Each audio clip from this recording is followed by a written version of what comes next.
Hey guys! Hey, you guys are kind of far away. Why are you guys so far? Why are you guys so far away? Why you don't wanna come closer to me?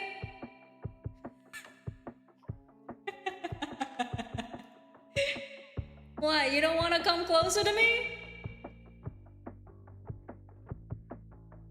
Do you hate me?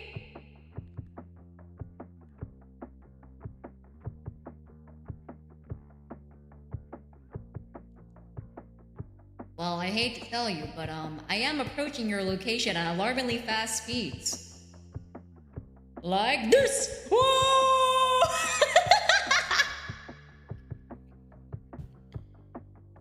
Hi guys.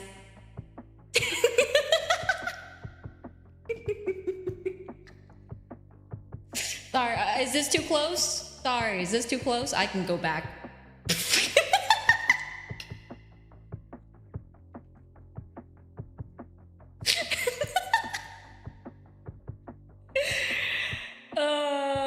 This is such a stupid bit. This is such a stupid. This is the closest I can go. Technically, I think I can go farther. Hold on, 1 second.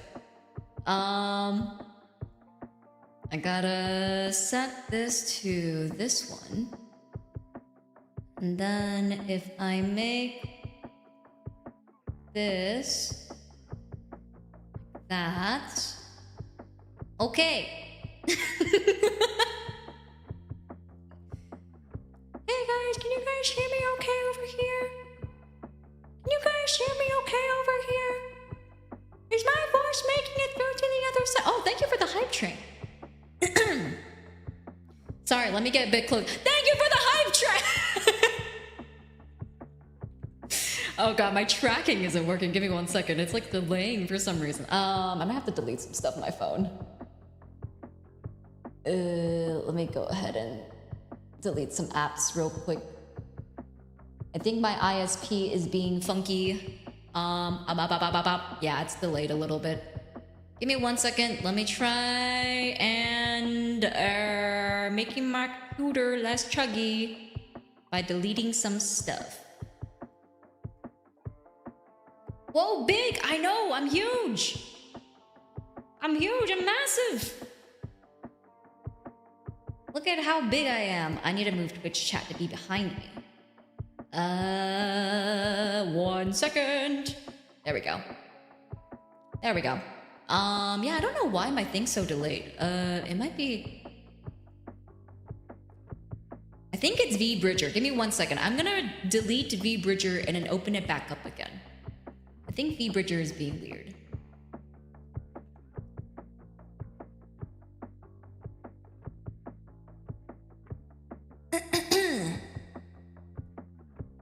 Last weekend I got to go to New Orleans Fan Expo with friends. Oh, that's awesome! I've had a good week so far. I went to the doctors yesterday. I went to the lung doctor yesterday because they were worried that my rad disease spiked again and I would need to go on inhalers. So they put me on the oxygen test thingamajiggy and then tested my blood oxygen levels. And thankfully, my rad illness did not flare up. So I do not need to go on inhalers. I'm just experiencing residual phlegm from being sick. So your boy doesn't have to go on inhalers, thankfully. I'm very happy about that. Because those taste icky. They're disgusting. But yeah, I did some work today. I mostly just rested yesterday because it was a lot of waiting around at the hospital and then having to go for like different doctors and stuff. So I just like took the day off. Congratulations on the correct amount of rad. Thank you. Yeah, it's very rad that I don't have rad flare-up. For those who don't know, rad is it's an illness I have. It's a chronic illness I have. It's called a reactive airway disease. It's a form of asthma. And it basically means my lungs flare up really badly whenever I get sick. And then they don't uninflame themselves, which is bad. Because then they're just damaged. And then I have to go on inhalers to uninflame them so they can heal properly. But this time, they weren't all that inflamed, so I didn't have to go on inhalers. Yippee! I'm very happy about that information. Okay, there we go. I think we're good now. Yeah, that looks pretty smooth. So now I can go...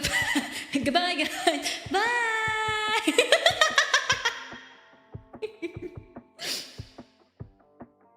12-hour... Oh, is reverb on? Oh, oops, sorry. No, reverb is not supposed to be on. Sorry, guys. I'm not a professional streamer. Oopsies. No. See, it was just because I was talking to you through my telepathy. That was why the reverb was on. Telepathy communication. Who's talking right now? The voice is inside your head. You're crazy. Congratulations.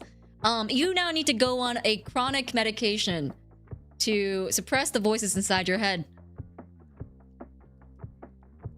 Yes, hello everyone, welcome and hope you guys are doing well. Can I get a hi, Yena? Hello YouTube side, hello Twitch side. I am rapidly approaching your destination. Such a funny bit. I thought you were doing the far away. Oh, that makes more sense. Yeah, I can see why you guys would think that's intentional. Akira! Akira! Get out of my head! Akira! Dong!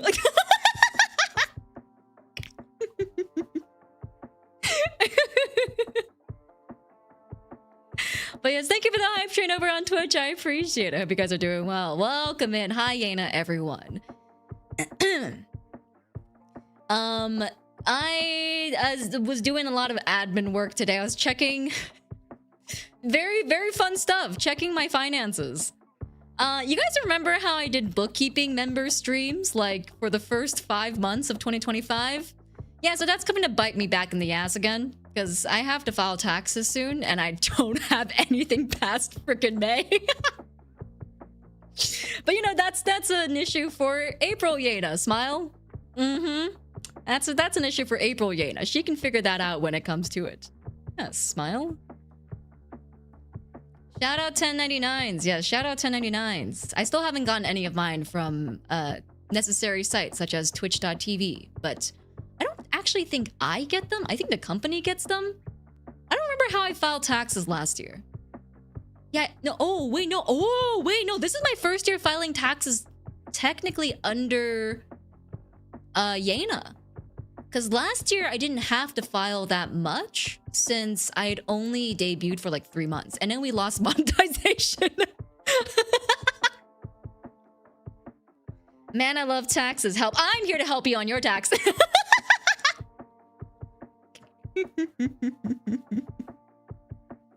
Just gonna increasingly zoom in at inopportune moments.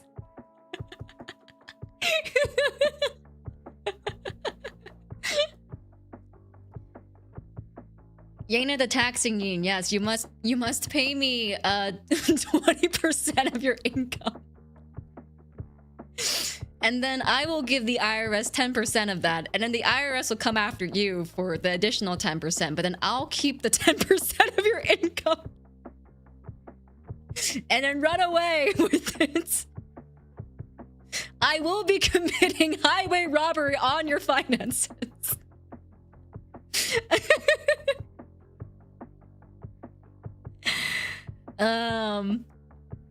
But yeah, no. This is my first year filing taxes technically under Yena fully. So is she super tiny or is she just really far away? I'm just really far away. Yeah, I'm really far away. Hey, can you show us how you'll be running away? Yes, I'll be running away exactly like this. Goodbye, chat. Goodbye.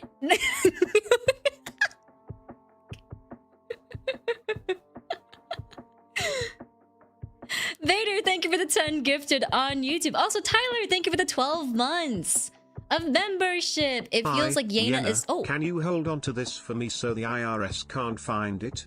Don't worry, I got you. I take your $10 and then I run away.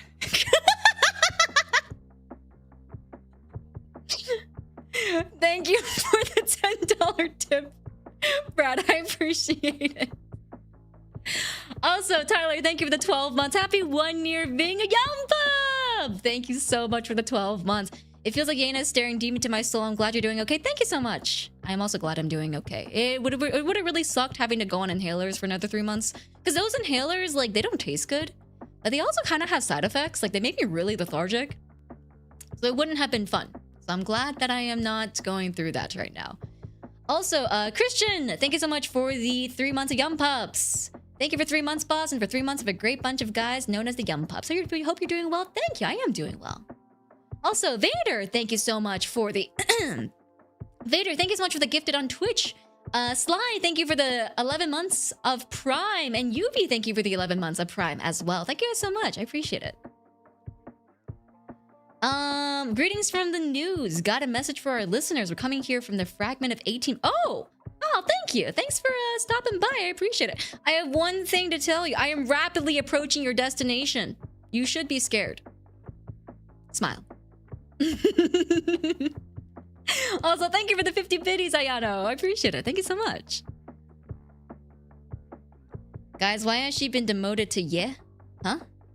What do you mean? I've been demoted to yeah. What does that mean? Watch out! We need a green screen of Yena zooming in. $10 per zoom, crazy. Yeah, this is me stealing your 10 buckaroos and leaving the scene.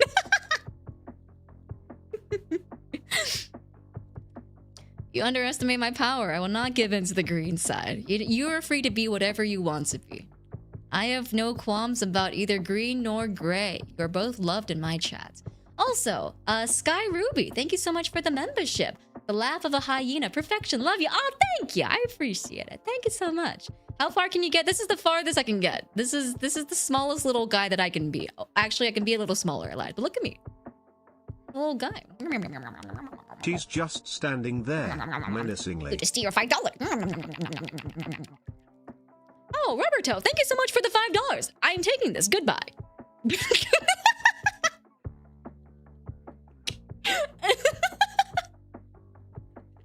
Thank you for the $5 tip, Roberto. I appreciate it. Thank you. Yena fly. Hey, don't swat me. Yeah, this is the fly buzzing in your ear. You should buy the Yena Youngblood Fever Night merchandise. Make sure to type !merchandise to buy the Yena Youngblood Fever Night merchandise. Only available till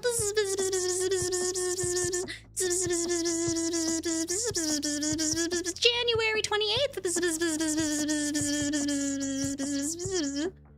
Is this gonna be the whole stream? No. Of course not. Of course not. Yes, it is. Goodbye. The only thing that would make this funny if your voice got higher as you got small. I don't know if I can do that. I don't know if I have enough voice acting skills to pull that off. You're getting way more mileage out of this than I thought, pun intended. And you know how much mileage there is between you and me? 0!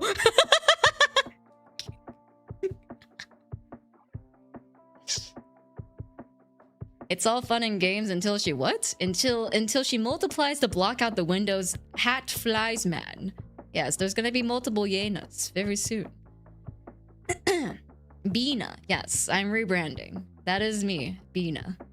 I didn't know this was a sponsor stream for the next Ant-Man movie. I almost said Marvel Rivals. That's not the company. Disney. Disney, pay up. I want my royalties.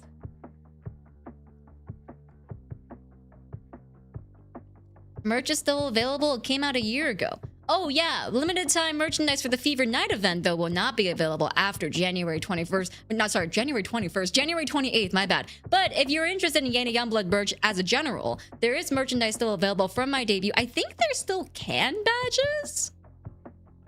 Correct me if I'm wrong. I think there's still some can badges available and some... Is that it actually?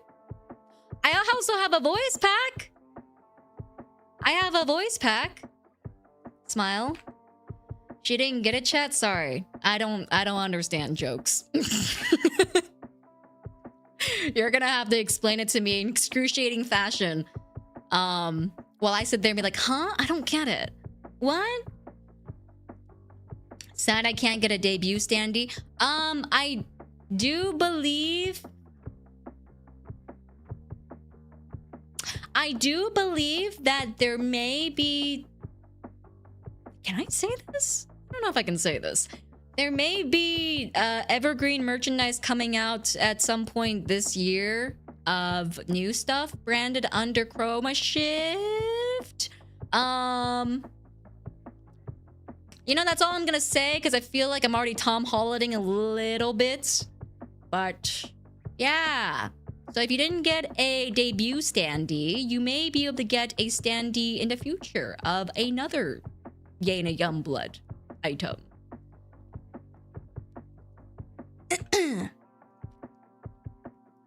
Doing great selling that merchandise desk mat? Unfortunately, no. The desk mat's gone. Sorry. If you didn't get a desk mat, it's just gonzo. I'm very sorry. Unfortunately, one of those you snooze, you lose moments. In case, actually, if you have a desk mat, I'm stealing it. Goodbye.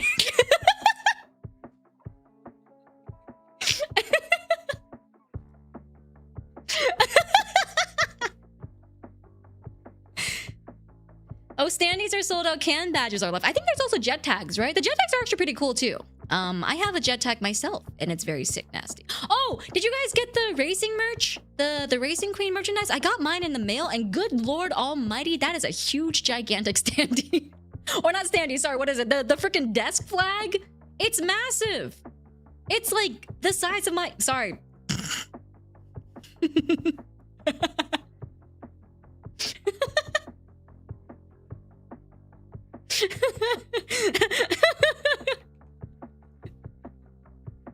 Yeah, it's really long and wide.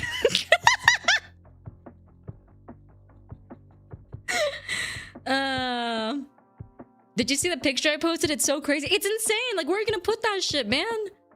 I don't know what you guys are putting yours. I don't know where to put mine. I genuinely... It doesn't fit on my Yena shrine. I have a little tiny Yena shrine that I haven't posted yet because I was waiting for the racing stuff to come in before I posted like the big picture of everything. But it has like a bunch of fan merch and stuff as well. But I can't even fit it. It's too big. That's what she said. Sorry.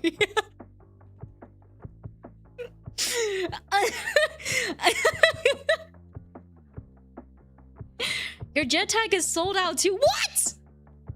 What? Guys, stop buying out everything. I don't even get that big of a cut. I mean, you can do whatever you want, actually. You can do whatever you want with your money. It's not my money. But I highly recommend giving it to me through Stream Elements. Smile. 20% of your incomes. I'll pay 10% to I'll pay 10% to the IRS, don't worry. Have you guys ever thought about how streamers are basically a moneymaker for the IRS? Because not only do I get your taxed dollars, I also have to pay taxes myself. Have you guys ever thought about that? Have you guys ever thought about how we're just actively always losing money? Because the money that you make also comes from somewhere. And that money that they make is also taxed. And then when you spend it on other companies or other small businesses or like restaurants and stuff, that also gets taxed. And then when those restaurantees, the employees there, spend money on other small businesses or bigger corporations, those always get taxed too. Have you ever thought about that? We're just consistently losing money to the IRS.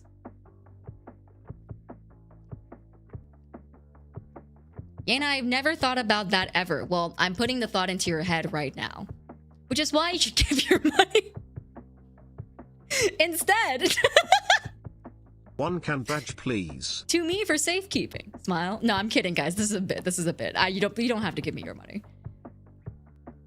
Bought a jet tag, a sticker from the first anniversary, and a ticket from the Fever Night. Oh, yippee! I'm excited for the ticket. I didn't realize it was gonna be acrylic. I thought it was just gonna be paper. So I'm very excited for the ticket. Also, Rubberto, thank you for the $5 tip. I appreciate it. One can badge, please. You can buy it where? Where can you buy it, chat? I have to train you guys. I have to train you guys to be my spokespeople. Where can you buy the can badge? Currently, that also has other Yena Youngblood merchandise? Yo, government, I'll send an Akasupa if you send an Aim to my boss's car. What's an aim? AIM? What's an aim? Don't worry, my uncle works in the government. No, he doesn't. That's a complete lie. I don't even have family in the US. Okay, Bagi, thank you for the super chat. I appreciate it. Thank you. What's an AIM? Guys, I don't know what this acronym stands for. Always in motion. Asshole in motion. Ass cheeks in motion. Ooh. On my way to give Yena my money. I sure hope I don't get mugged on the way. Oh God, please no. And yoinked. Goodbye. Investing in the Yena Roth IRA. Thank you, Sly, for the $10 tip. And thank you, Sunset, for the $18 tip. I appreciate it. Thank you guys so much. Thank you guys for the support. Oh, sorry. That was very sudden. The Assault Iceberg Musician. The AOL Instant Messenger. Yes. Advanced Idea Mechanics. AIM is a missile. AIM is a missile? Dude, you don't need the American government for that. All you need is keys in the dead of night. No, please don't key your boss's car. There's probably like security cameras around. Yena said I should give her money to hide from the IRS. I did not say that. I said that I would keep your money for the IRS. And I would give them half of that money when the time comes for me to pay my taxes. I just noticed the cross earring on your ear. Oh yeah, isn't it cute? Look at it. Look at it. Isn't it cute? Look at my little ear. Look at the way my ears... Wait, also, I don't know if you guys ever noticed this, but my ears actually, they move around when I blink. They do little twitchies.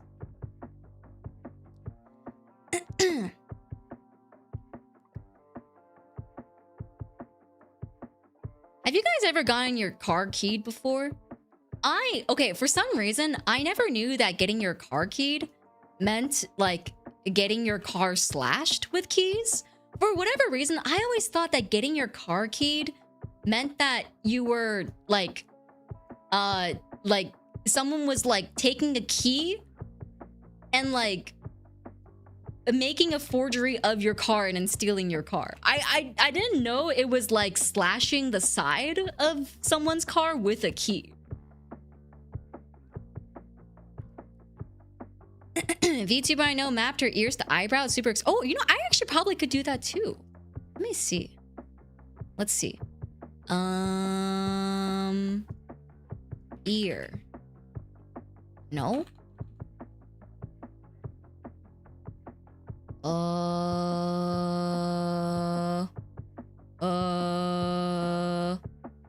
swear I had a param for this.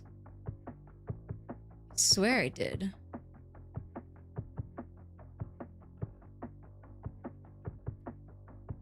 Maybe I don't. Maybe I lie. Maybe I lie and I don't have a param for this. I thought I did. For some reason.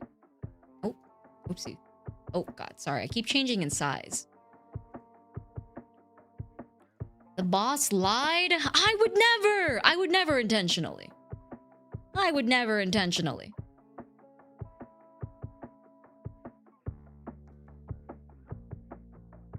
Why don't we use scratched instead? That's what I'm saying. Why don't we use like a term that's a bit more colloquial? Who says keying your car? But yeah, I've never had my car keyed before. I've never even heard of anyone in my life who's had their car keyed before. I don't know if you guys have had your car keyed ever in your life. If you have, I'm very sorry. Also, Vader, thank you so much for the super chat. 69 cents towards the boss in her treasure chest. Oh, I have very sad news to tell you. It is actually now 68 cents. That same amount that you've been donating is actually now 68 cents. The Argentinian dollar is becoming more inflated. Oh no. I had mine keyed once. To be fair, I deserved... What? What did you do to deserve it? What happened? That's concerning. Why are you saying that you deserved it? Don't say that. That sounds kind of sad. And I don't want you to think of yourself in that way.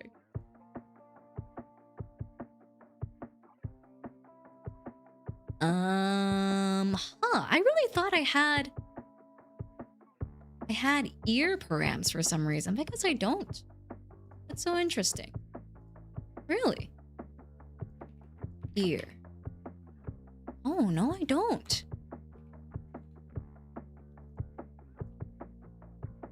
Oh, or the US dollar lost value. True, either way. Either or.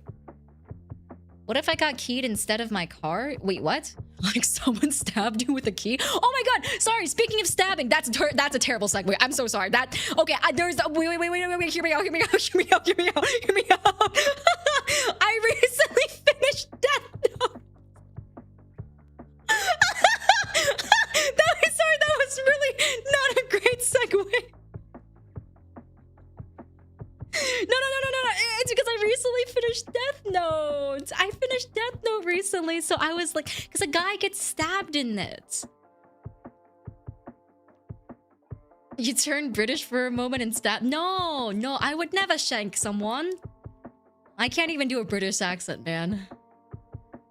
Leap was so huge. You can make gold in the Olympics. Listen, that's how ADHD works, okay? The brain does not choose the segues. The segues choose the brain. Death Note has a stabbing? Yeah, at the very end. I don't want to spoil it. I guess it's technically doesn't matter anymore because the series is how old now? But at the very end, that one guy stabs himself so that Light can get away. The guy that got stabbed. I'm gonna be honest. Okay, you think I can talk about Death Note and not be flamed for, like, releasing spoilers that are, like, 20 freaking years... I don't know how old Death Note is. How old is Death Note?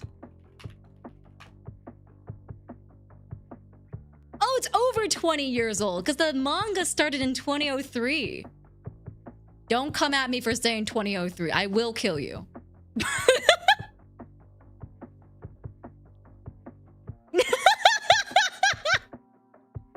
I will kill you. I will key your car and key you.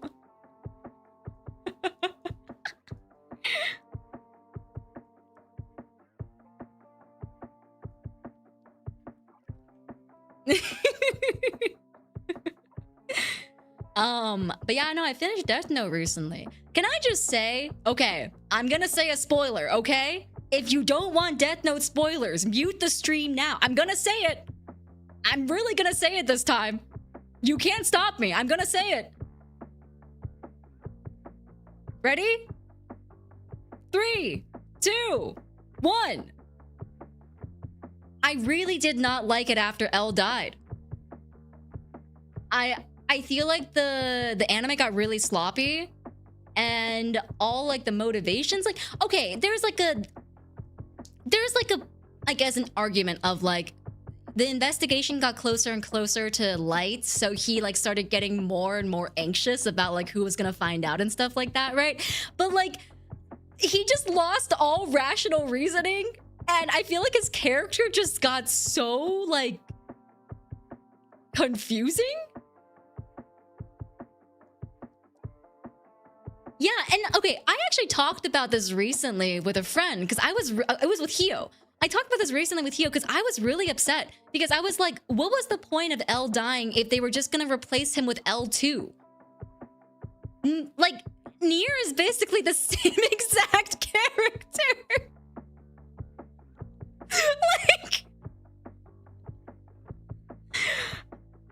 what? It's the same exact guy, you know? Like, and then also, what was the point of introducing Misa as the Shinigami Eyes girl if he was just going to get Shinigami Eyes guy too, you know? Like,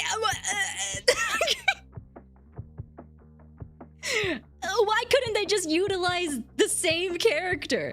Like, it just felt like characters started getting introduced for the sake of wrapping up the story, which is occasionally okay, right? I think like occasionally if, you know, like you need to introduce a character for the sake of a plot point, sure. But if you already have an existing character that exists for that plot point, why kill them off just to introduce another character that serves that same exact purpose? Like, what? I don't understand. I watched the funny manga and demo page. A woman's rescue. What? Huh? I thought you were talking about Nier and I zoned back into the convo only to realize you were talking about the trash ending to Death Note. Yeah, it was just... Okay, I didn't think the ending was all that bad. I think, like, the way in which they, I guess, closed in on L/Light/Kita, like, I think it was interesting. I think it was interesting, and I think it had layers, and I think it was, like, a good way to, I guess, like, wrap it up. Because, I mean, it had to be wrapped up one way or another, right? Like, you can't have a series that just keeps going and going and going and being like, this guy keeps getting away with it, you know?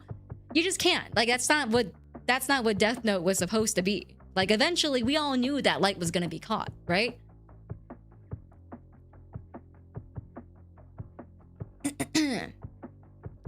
They wanted to be edgy with killing off main characters like The Walking Dead. Yeah, okay, I don't mind that L was killed off, but don't introduce a character that's basically just L2, you know?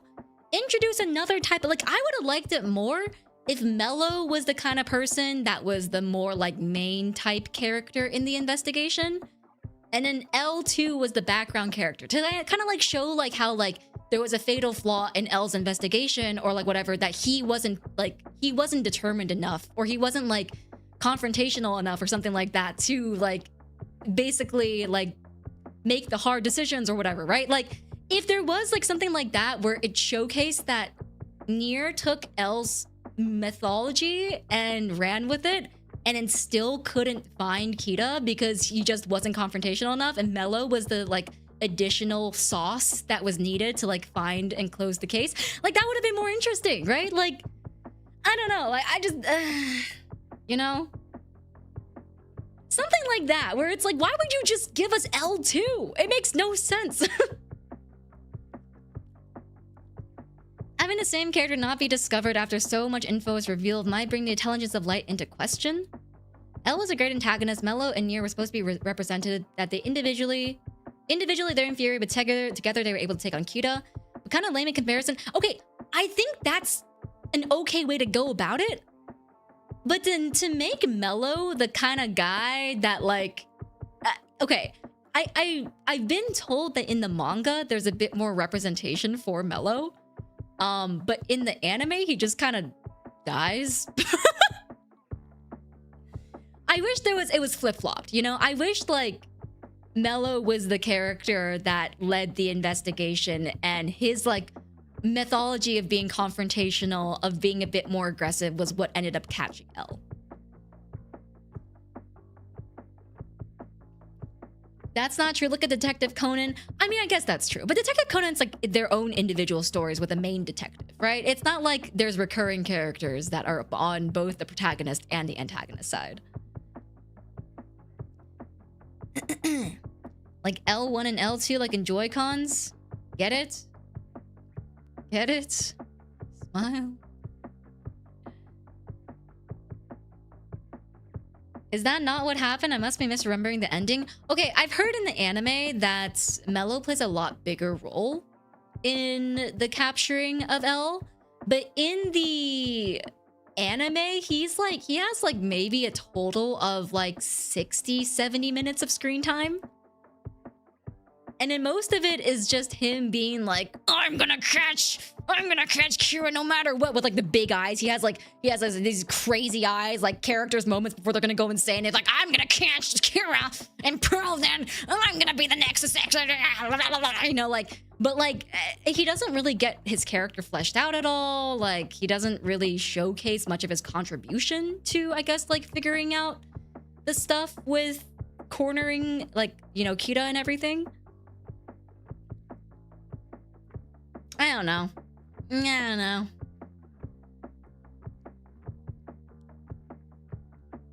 Maybe the anime was ahead of the manga and that's what led to the situation. I'm not sure. I did hear that the manga was a bit more fleshed out. But anime was also too forgiving of Light. The series ended with his death and semi-empathetic. Okay, I don't hate the anime ending. I think that both the anime and the manga ending are fine. Like, I think they both showcase two different ways that could have been approached with the ending of Death Note, and I don't think either are bad necessarily.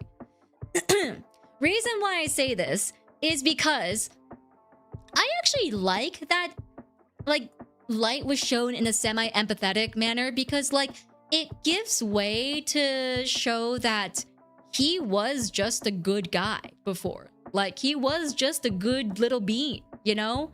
And it makes the period in which he was, like, not Kita L or not Kita Light a lot more reasonable because his, like, determination to find Kita at that point when he loses his memories almost feels jarring to the viewer when they first experience it, you know? Like, I don't think the way the anime ended was bad.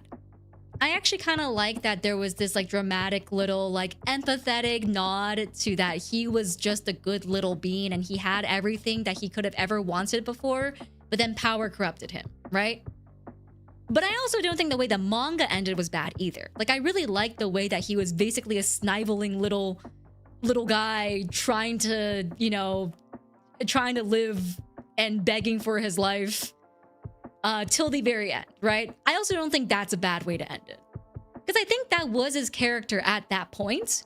It's just that the manga didn't really give us an inner monologue. Like, he might have also been, like, things also might have been racing through his head at that point, being like, when he was dying, like, actively, you know, like, when he was going through the heart attack, his life might have flashed before his eyes, and he might have been like, oh, I was such a good being before, I could have gone to college and worked in the police with my dad, you know, and stuff like that. But, like, we don't get that inner monologue. He could have still had it, you know?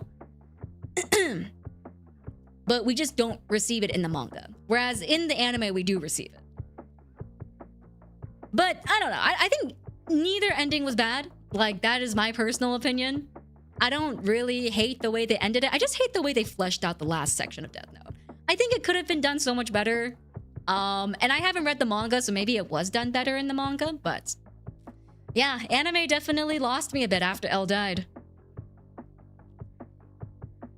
I don't know the manga ending. Oh, so basically, so it's basically everything's the same up until Mikami, the guy that's like Kita number 4.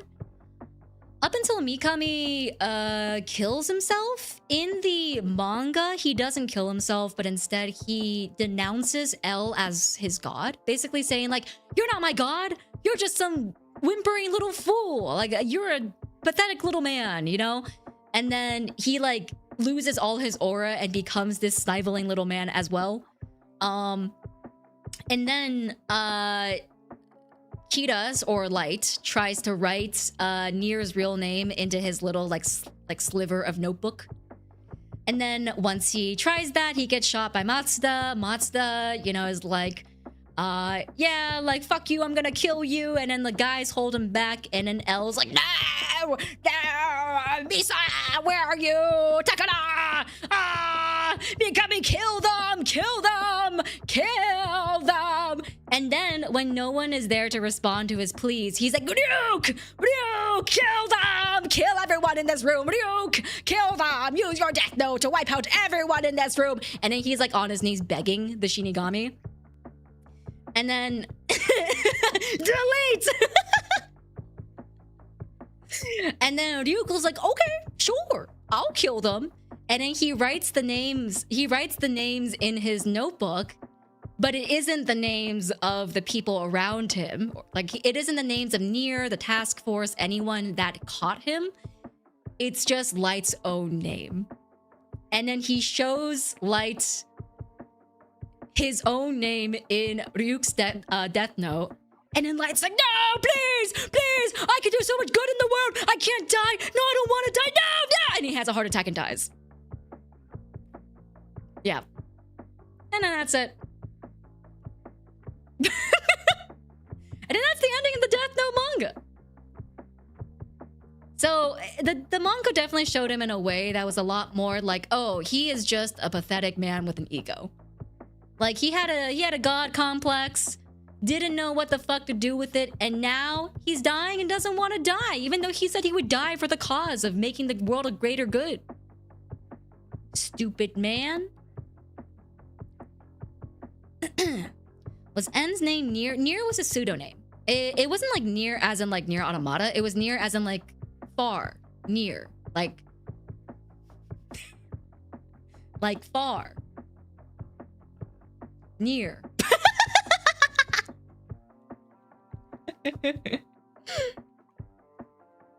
Getting so much utilage out of this freaking 2 toggles, man.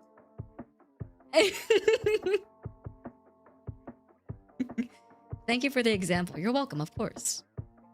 I aim to entertain. That is my job. Then he makes a cameo in Death Parade. Wait, really? Ryuk or Light? Makes a cameo in Death Parade? Really?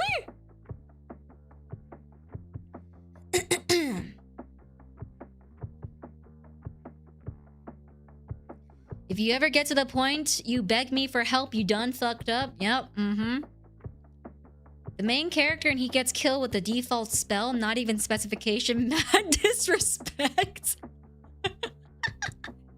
Yeah, honestly. There could have been worse ways to go, I guess. A heart attack isn't the worst way to go.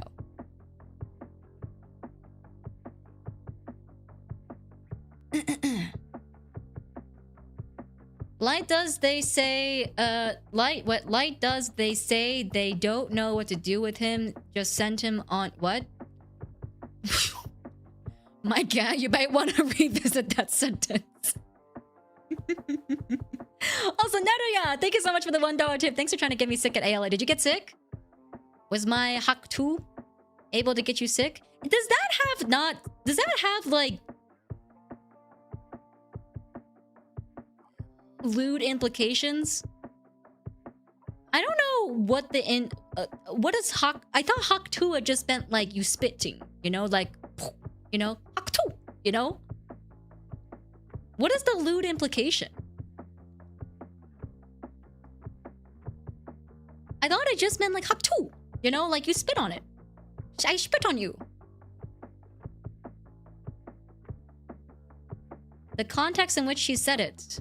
The spit is... Oh, I see. Oh, spit on that thing. I see. Oh, I am Team Yuri. Yeah, spit on that thing, aka the vagina. That's right, guys. I'm reclaiming it.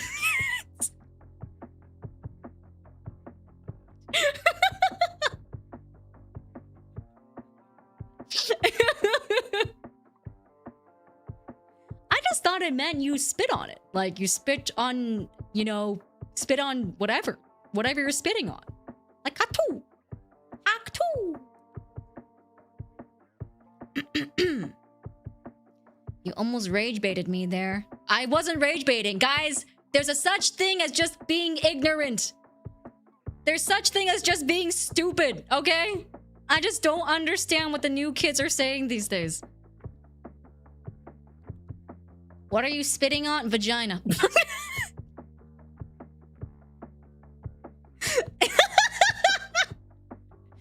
Rage baited by lack of information. You're welcome.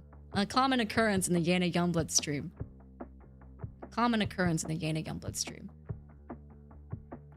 What are the youngins saying these days? Yeah, they're all just saying nonsense. They're all just saying random shit. 6'7", 6'7", 6'7".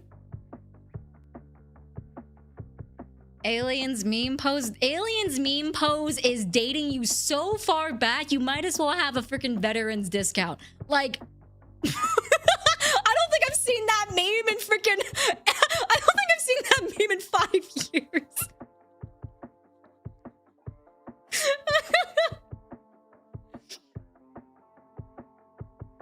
Who's up 6ing day 7? 68 plus or minus 1. Appeal to both generations.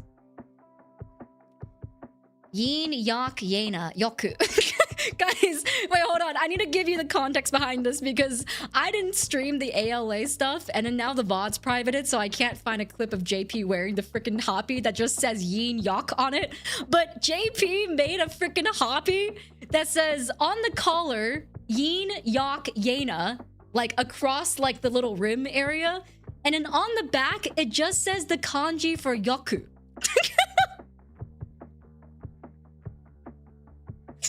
It was apparently homemade.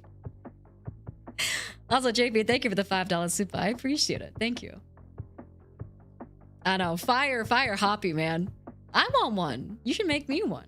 I feel like I deserve it. I deserve a Yaku hoppy. Ah, man. JP, bro, we need these. You guys need to make like an actual hoppy so that I can like find Yum Pups easier in the crowd. I need you guys to make it bright neon orange. So if you're wearing it off cut, I can be like, oh, there's a Yum Pup. 2006 live-action adaptation of Death Note follows the manga while retaining the rivalry between Light and L to the very end. One of the better live adaptations of anime, which is already a low bar. So take that what you will. Oh, is the live... I actually did read something about this, about the live action being like different from the manga as well or something like that. Very interesting. Because I saw that certain characters... Okay, I don't know if you guys are gonna shame me for this. I don't think it's weird personally, but Hiyori was like... Rat shakes you. You are weird for this. When I was talking about it with her 2 nights ago. I don't think I'm weird for this, but I'm the kind of person that if I get spoiled on one thing in a series, I have to just search up everything. I have to search up everything. I cannot... It's either all or nothing for me. It's entirely just I go into it completely blind or go into it completely spoiled. And the reason for that is because I get like watching anxiety, especially like if it's like a suspense drama or like if it's something that has like plot twists and stuff like that. I get watcher's anxiety. And then like if I can't binge something all the way through, or like if it's too long to binge, like for a movie, right? It's fine. Because it's like, even if I know what's gonna happen, I experience the anxiety and I experience the resolution all within the 2 to 2.5 hour span that I watched that movie for, right? But if it's like an anime or like a longer drama and I have to sit there and then like spend time to like watch through like 40 episodes of something, and then I'm consistently sitting there anxious because I already know one plot point that's going to happen, but I don't know how it's going to happen, nor do I know like what other extraneous circumstances lead to this thing happening. So I just have to search it up. I have to read it. Like I have to understand what's going to happen, or else I'll just be sitting there with anxious feelings. And so I already knew what was going to happen in Death Note. Like I already knew all the major plot points, who was going to die, what episode people were going to die in and stuff like that, before going into it, because I just cannot watch shows without knowing the resolution. But my whole thing is that a show should be able to hold up on its own, even if you know the major plot points that it'll come with. Which is why I don't mind doing this personally, because end of the day, I think the execution is more so what matters than the actual plot points that happen, right? Excuse me. But yeah. So, I don't know if that's weird. I think I'm a little bit unique for that, perhaps. But, yeah.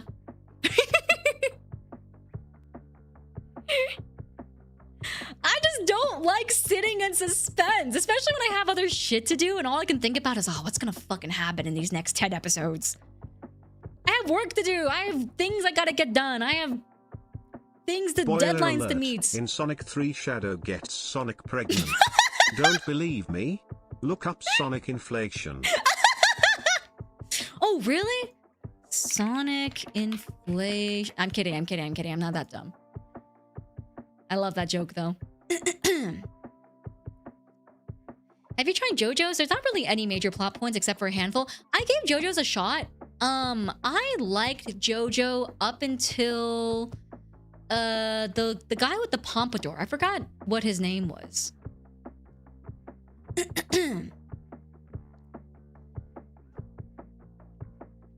But yeah, no. Okay. I think the reason why I didn't like Josuke, Josuke.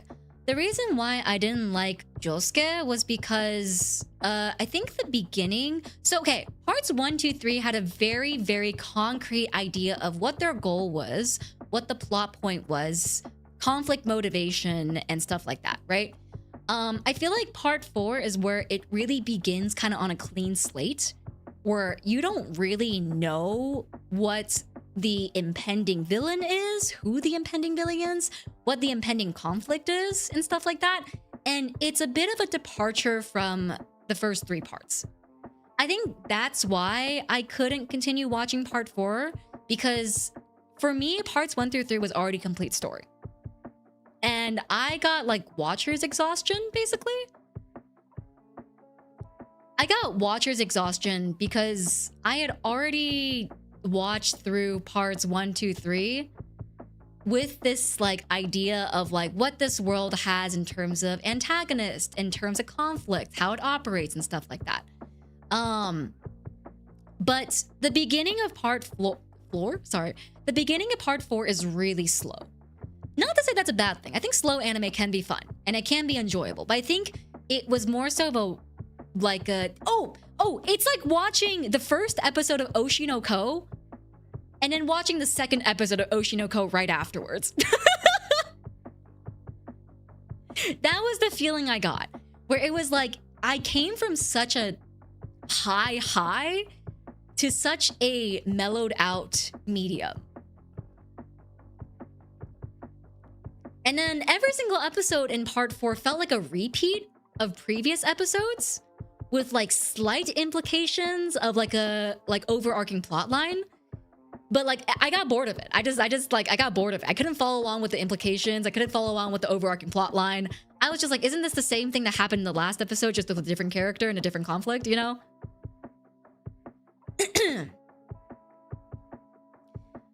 Part 4 is technically a start of a new trilogy, sort of. I might go back to it, maybe. But I definitely think binge watching it and then watching part 4 right after part 3 was difficult for me. It was difficult for me. Yeah, the adventure wasn't as bizarre as I'd hoped. I was looking for more bizarre.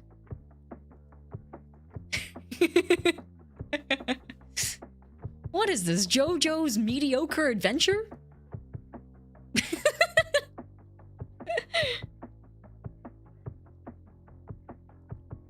Part 6 and 4 are the best. Is part 6 the guy that's Italian? With the theme that goes down down down down down down down down down down down down down. Is it that one? Oh, part 5 is Italian. What's part 6? Oh, part 6 is the hot lady. I like her. Yeah, she's very cool. She almost got me back into watching JoJo. When that what's it called? Stone Ocean? When that part came out, I almost got back into watching JoJo.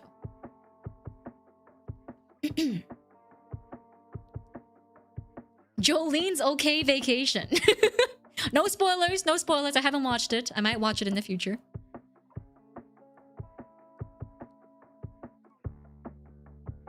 Part 6 is unfortunately one of the worst. Oh, really? Part 6 is jail lesbians. Gotta keep them pilot points on point. Series have to do better. Stop watching a show after 1 episode because it sucked. I actually stopped watching Oshinoko after episode 2 because of how drastic the difference was from the pilot episode to episode 2.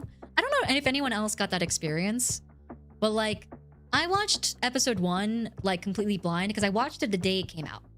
And I was like, oh, this is amazing. Like this is like wow, murder mystery, like, you know, suspense. I want to see, like, you know, how this guy figures this stuff out. And in episode 2, it's just like, I want to be the next I'm like, what? What happened to revenge? What happened to murder? What happened to solving the mystery?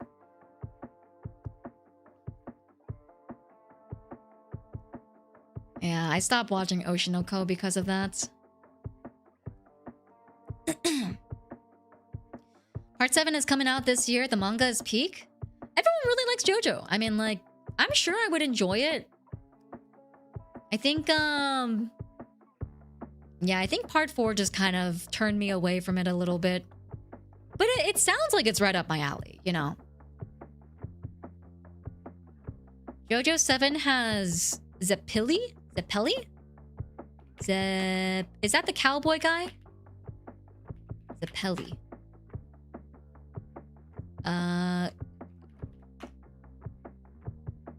Kind of? He kind of looks like a cowboy. Oh, he's got grills. Why does he have golden grills? Is Guy ballin'? Does Guy know ball?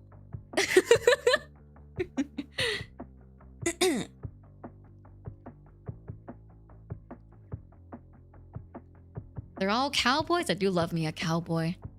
I love me a cowboy concept.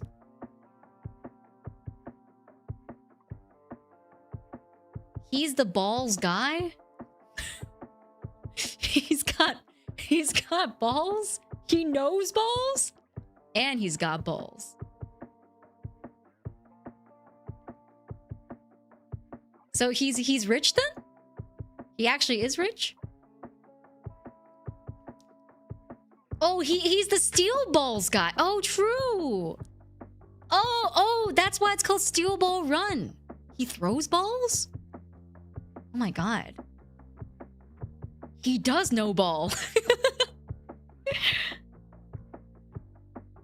Oh, thank you for the drink water. I appreciate it. I actually don't have any more water left, so I'm gonna have to go and grab some. Give me 1 second. I'm gonna go and grab some water real quick.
Oh, I should have done my thing. Oh man, missed opportunity. I should have done my thing where I was like, I'm gonna go grab water. And then come back like, hey guys, I got water.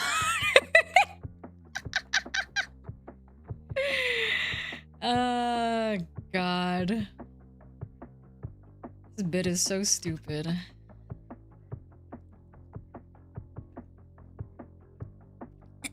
I am back with water. Thank you so much for the water redeem. If not part 7 watch along, we should find one soon. I miss weekly watch alongs. What could we watch? So I've been going through and watching some of the old classics that I've never watched before, like Death Note, for example. The next one I was gonna start was actually Hunter x Hunter, but then I found out it's not technically complete because apparently the manga's on hiatus for gajillion years.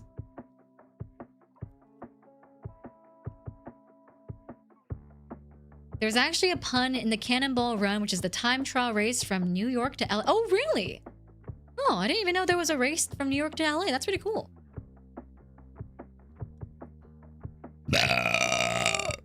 Excuse me. Fushigi. Oh, he uses fushigis? Yeah, I understand that reference, guys. Don't worry. I am of this era. I've always wanted a fushigi. I thought they were so cool when I was younger. And then when I got older, I realized that it was just a, like, clear ball that you just, like, did tricks with. And then I got very disappointed. Because I knew that I would never be able to use the fushigi due to my sweaty hands. It would just slip out of my fingers and then shatter on the ground.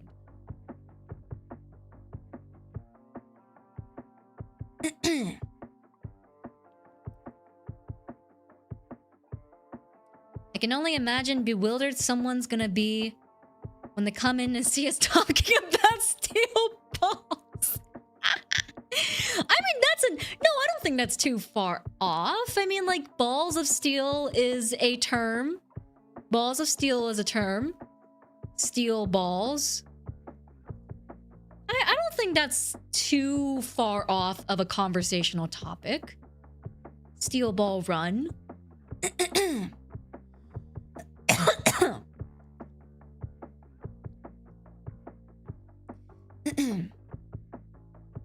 Wi-Fi died. I'm using data from my phone. Don't know if I'll be able to stay much longer. Have a good stream. Thank you, Vader. I appreciate it. Thank you so much for the super. Everyone pretend she's only gone to get water. The Rolling Girls. Oh, anime. Hunter x Hunter will never end. Oh, pain. Hasn't been on Headies for a decade. Okay, well, is the anime complete, though? Is the Hunter x Hunter anime, like, done? Like, can I watch the Hunter x Hunter anime and be able to have, like, a clear, coherent experience without, like, you know, completely just not understanding the plot? It ends at a good point. Okay, so I can watch the Hunter x Hunter anime, technically.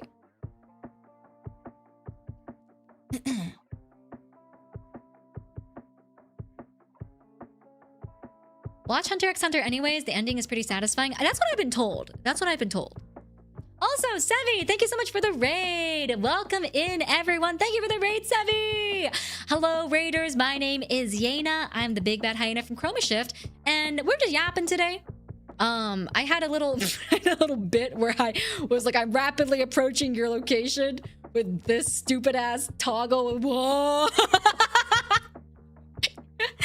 But yes, thank you so much for the raid, guys. Hope you guys are doing well today. Hope you're having a wonderful Tuesday. We're just yapping. We're talking about anime right now because I recently finished Death Note. So we're talking about anime of the older days. Classic animes that I haven't watched yet. Great Teacher Onizuka is a much-watched class. I don't think I've ever even heard of that.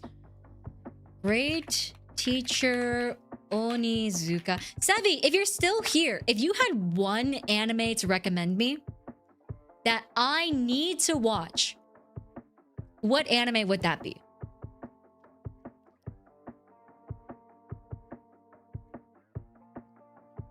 Oh, you were playing Uma Musume? Did you get some good runs? Were you able to get some good runs? I hope you were able to get some good runs. Were you able to get some good horses? Any good polls? But yes, typos. If you guys want to stick around, we're just chatting. We're just having a grand old time doing some yaps. But if you gotta go, get some rest, get some food, get whatever you gotta do to maintain your human functioning mortal body, that is also okay. Please go do that.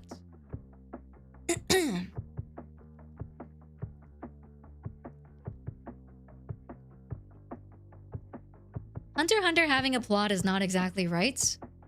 Oh, I thought it was a shonen. Does it not have a plot?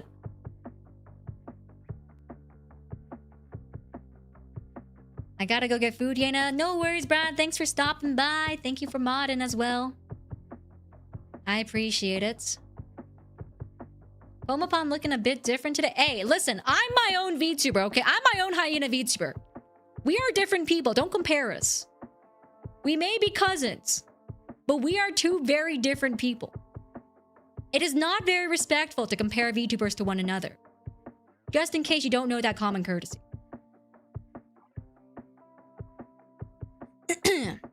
Are you streaming tomorrow? I am streaming tomorrow. I'm gonna be streaming Hollow Knights. I'm gonna be finishing off, trying to finish off Hollow Knight at least.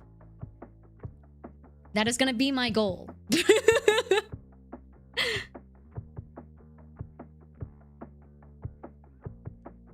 What is GTO?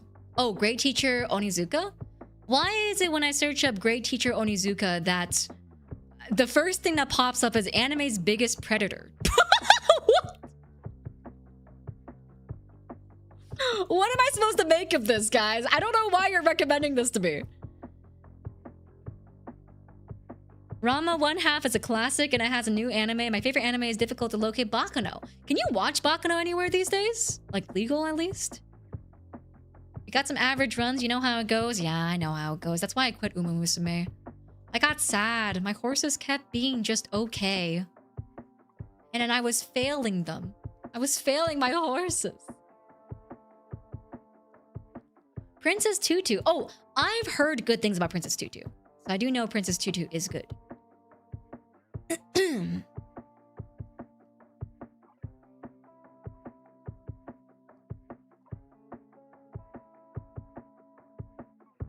Hunter x Hunter is much cooler for its world and its plot. The plot is alright too because of the world. Yeah, I mean, I don't mind that. Also, Mule, thank you for the $5 super chat from earlier. I did not thank you earlier. Thank you so much. And Vader, thank you for the 50 gift. If you guys got a gifted stuff from Vader, please make sure to say thank you. Please enjoy your badge and your emotes. Also, Toffee, thank you so much for the super chat as well.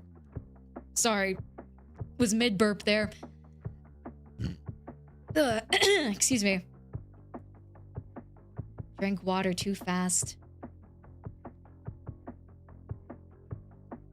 Finishing Hollow Knight for my birthday. Whoa! Wait, your birthday tomorrow? Happy early birthday, Brad. Watch the anime and find out. Yeah, it might not be for you.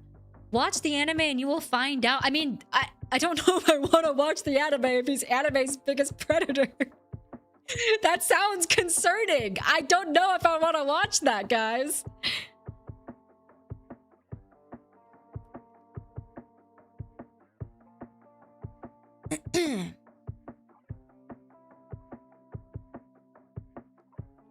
Baccano is in Wright's hell, sadly. Yena watches for the plot. I do watch for the plot. I love me a show with a good plot. I think that's actually why I really liked, whatchamacallit. I really liked, Psyche K. I watched that recently. I finished it recently, actually. And I really liked it. I really liked Psyche K because I feel like it was a very fun show that also had like an overarching plot line that wasn't like super serious. It didn't like take itself too seriously, you know? But it was fun. I liked it.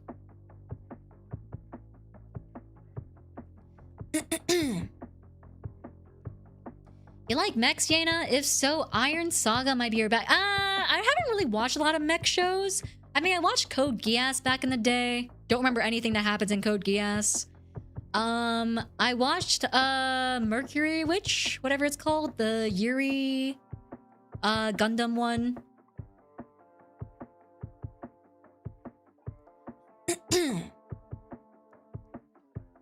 Not an anime, but Scott Pilgrim Takes Off is good. I don't know anything about Scott Pilgrim. I have been told that it's good. And I have been told that I will hate the main character. So I haven't watched it.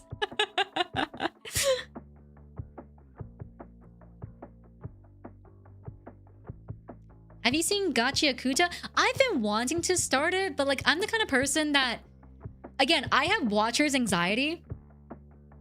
So I can't start a series until it's done. Like, for example, My Hero Academia, I watched the first season fully, and then I read up to the manga, I caught up.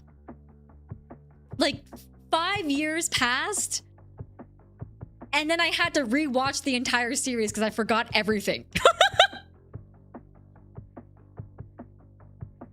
I forgot everything. Like, I just, like, genuinely didn't even remember how Deku got his powers.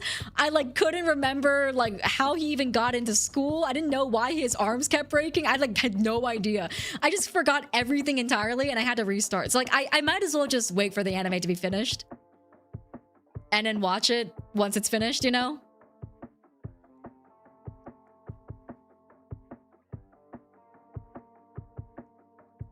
Do you have a genre preference? Not really. I don't feel like I've watched enough media to have a genre preference.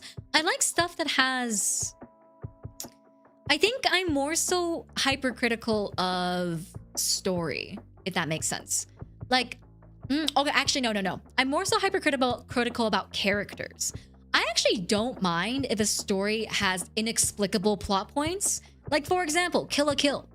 Kill la Kill has so many inexplicable plot points. Why is it that life fibers even exist? Where did they come from? Why did they choose Earth specifically? Why is this lady evil? You know? Doesn't have to have reasoning, but the characters need to be fleshed out and need to feel like they have purpose in the story that is motivated by character action. I'm a very big person of like, the character should be deciding the story, not the story deciding who the character is. And I think like a good example of like something like this would be like The Last of Us 2 and why so many people were mad about it. Because that's a really good example of characters behaving in ways to forward a story rather than the story reacting to the way a character behaves. So I think like that's my one real like personal criteria for stories. But obviously I watch stuff for fun too, you know? I watch stuff because it's just funny or like it's entertaining and stuff as well. Like it doesn't always have to be that. But that is like more so of like what I gear towards in terms of media, I think.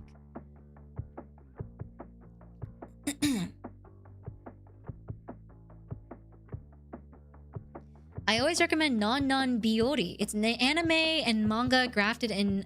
granted, it's a healing series. Non, I think I've heard of that before. Non Biori. Oh, yes, I have heard of this before. This is where the girl with the recorder comes from. I've never seen this, though. It looks cute. It looks very cute.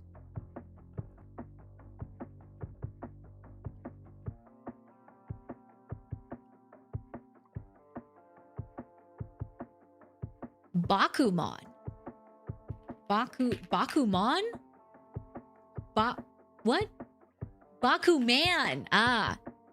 I was like, Bakuman? Digimon? Bakugan? Bakugo?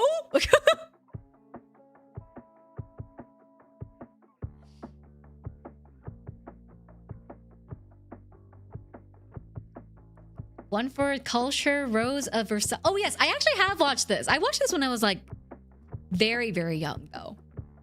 So I also don't remember anything about it. But I remember the plot not being all that good and just really liking how pretty the characters look.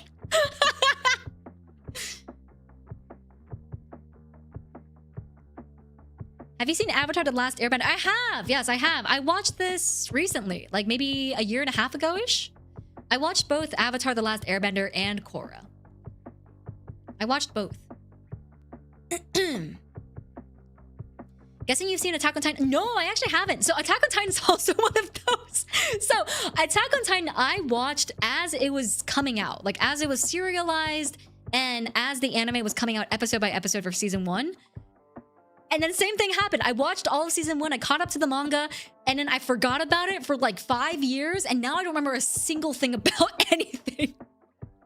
I'm like, what even happens? What? How did the Titans even break? What? I don't remember anything. But now that it's finished, I might watch it, you know? Who knows? Maybe I'll go back and watch it.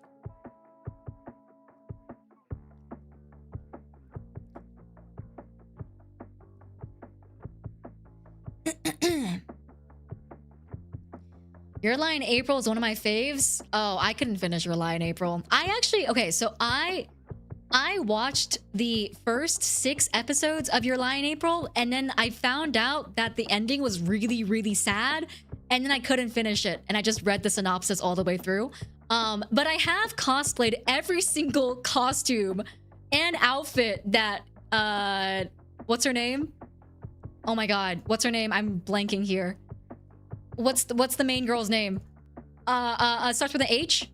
Fuck, what's her name?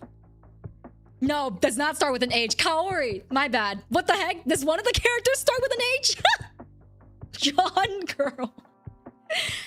Yeah, I've cosplayed every single one of Kaori's outfits in the anime, including her school uniform, her childhood pink dress, the hospital gown, the white gown at the end.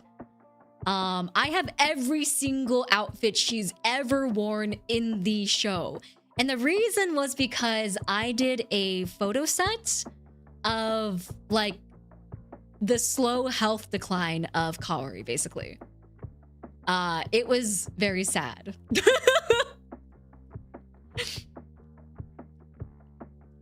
That's messed up. Yeah, a little bit. A little bit. My fault, my fault.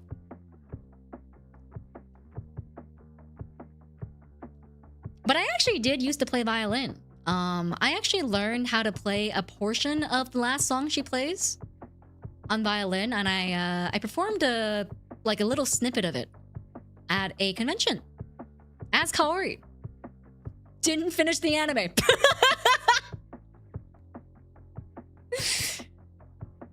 You made like Summertime. Oh, I actually did really like Summertime Rendering. I really enjoyed it, actually. I watched this one as it came out, so I did not get spoiled by Summertime Rendering, which was really, really good, because I really, really liked it. I didn't like the ending because I just don't like shows that kind of... Okay, Summertime Rendering spoilers in case you haven't watched it, but I don't like shows that kind of tie everything up pretty and is like, here's a pretty little bow. There's no consequences to anything that's happened in the show thus far. We now go back and everyone has a happy ever after. Like, I don't like when series end like that, which is why I really liked the way that Steins Gate ended, because it wasn't a happy ending for everyone. Have you watched Anohana?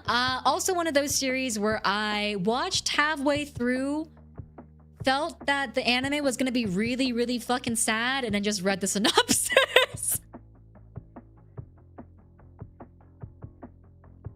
Have you seen Angel Beats? Not seen Angel Beats. I haven't watched the anime fully through, but I know what happens.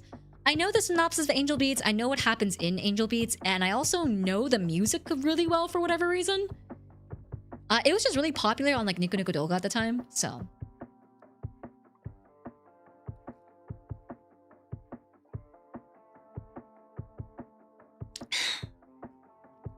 I love Steins Gate, but not one I usually recommend. Okay, now that's fair, because I had to start Steins Gate like 4 separate occasions before I finally got into it, because I couldn't. The first few episodes are so boring. I know it's set up, and I know it's good setup, but man, it is just so boring. But yeah, no. It was good though. I'm glad that I continued watching it. My favorite anime is Odd Taxi. Oh, I've heard good things about Odd Taxi. I heard that it's short too, right? Odd Taxi? I think it's only like 24 episodes or something like that.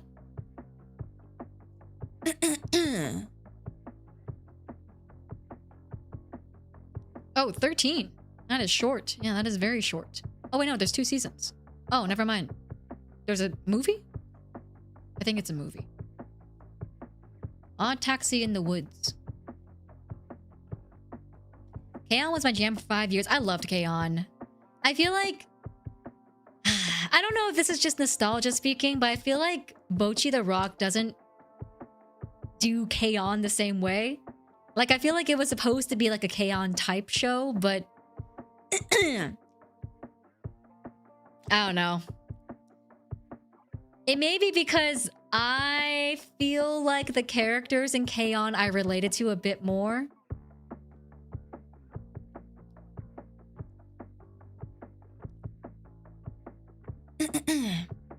Did you watch Steins Gate dub or subbed? Because the dub is really good. I actually watched a little bit of both.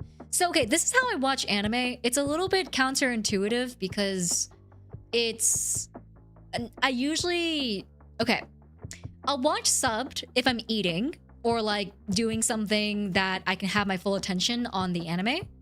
But I'll watch dubbed if I'm like, say, showering and I want something to like watch while I'm showering, I'll put like a little phone stand in front of my, like, I have this like little shower bar thing, and I'll put a little phone stand there, and then like I'll put my phone on there and I'll shower while I'm watching anime. But like if I don't have to pay attention as closely, I'll watch dubbed.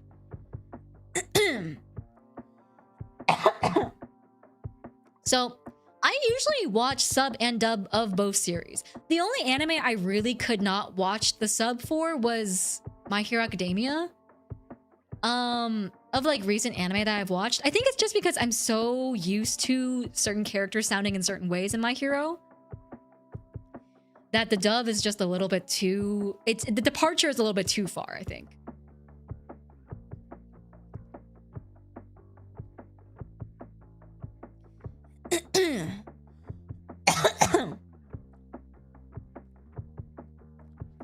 Violet Evergarden? I've been meaning to watch Violet Evergarden, but I'm very emotional when I watched media. Like, I'm very, very emotional when I watch media. Like, to a, like, it'll ruin my day if I get sad over something I watch. If that makes sense. Like, I will genuinely be having a bad day if I get really sad over something. Like, I'm a very, very emotional media consumer. So like for me to like watch something sad and not be like emotionally affected by it, I either need to one, watch it with people and be able to like have time to talk about it or process it or something like that afterwards, or two, I need to watch it when I'm already feeling kind of sad, because then I can cry with my other emotions about it, and then I can feel a little bit less sad with like my current state of being because the anime is making me feel sad. But if I'm in like this is like kind of counterintuitive. It's kind of weird. I know this is kind of strange, but if I'm happy and doing all right, I cannot watch sad media. Because I will just start feeling sad myself, and then I have to pull myself out of that sadness.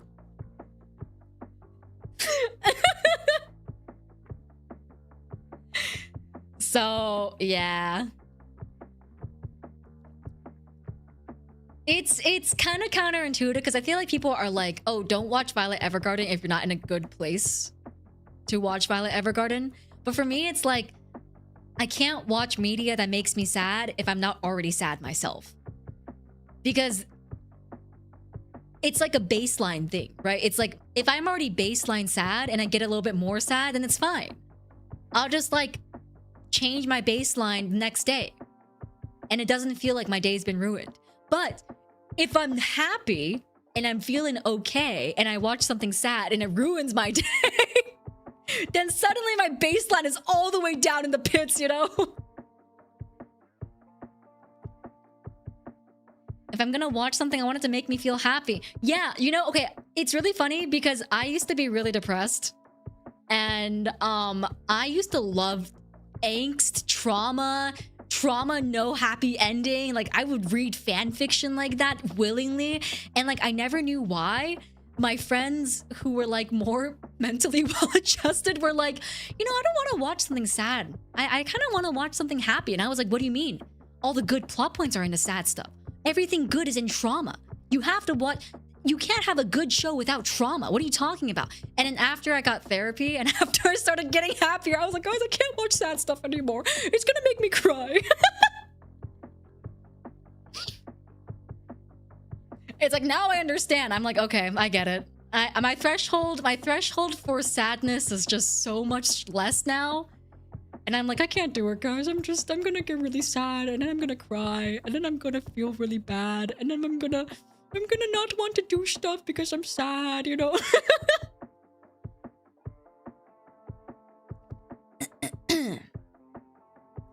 You will probably hate March comes in like a lion because it's relatable and super heavy. I think I'm in a weird place right now where I'm coming to, okay, how do I explain this in a way that isn't super heavy? I'm in a weird place right now where I'm coming to a recognition that I think some of the baselines I had before weren't very healthy. In terms of the way like I approached, I guess, like conflict or issues or my like negative emotions. Because before, because I was already in like that kind of state, Okay, I'm gonna kind of word vomit here. I'm not sure if this is gonna make sense. But because I was already kind of in like a mental state of not being very happy or optimistic as an individual, it was easier for me to look objectively at myself and be like, this is just who I am. But now that I'm making kind of like slow changes into being like, I don't want to be this baseline. Like, I want to be a happier person. I want to be someone who has more whimsy. I want to be someone who's just more optimistic and stuff like that. Like, now that I'm making more genuine recognitions of this, not just kind of like objectively looking at myself and being like, this is the kind of person I am, it's almost as if my baseline for being able to internally look at myself in that objective sense has gotten worse. Like, it almost makes me cry now, thinking like, oh my god, this is so vulnerable. What the heck? It almost makes me cry thinking about how pessimistic I was, like back like maybe 5 years ago, you know? And like, so when I watch media that kind of describes that, or like kind of makes me remember about how I used to be back then, like, it makes me so sad. Like, genuinely makes me so sad. Which is why, like, I've been avoiding any media that's like introspective media, because I'm like, I'm gonna cry. I used to jam to darker music when I was kind. I no longer really wanna listen to any of that. Yeah, I mean, things change, right? You change as a person, you change as like, I guess, like an individual. A really good way that my therapist put this was that like your capacity for trauma becomes way less. And for a while, I always thought that was a kind of like a sign of weakness, you know? Like, if I can't handle trauma, then I'm weak, right? But she was reframing it as like your capacity for trauma has gotten way less, and that's a good thing, because that means you're not experiencing trauma on the daily anymore for your capacity to need to be that high, you know? And I was like, you know what, you're right. I should adopt more whimsy.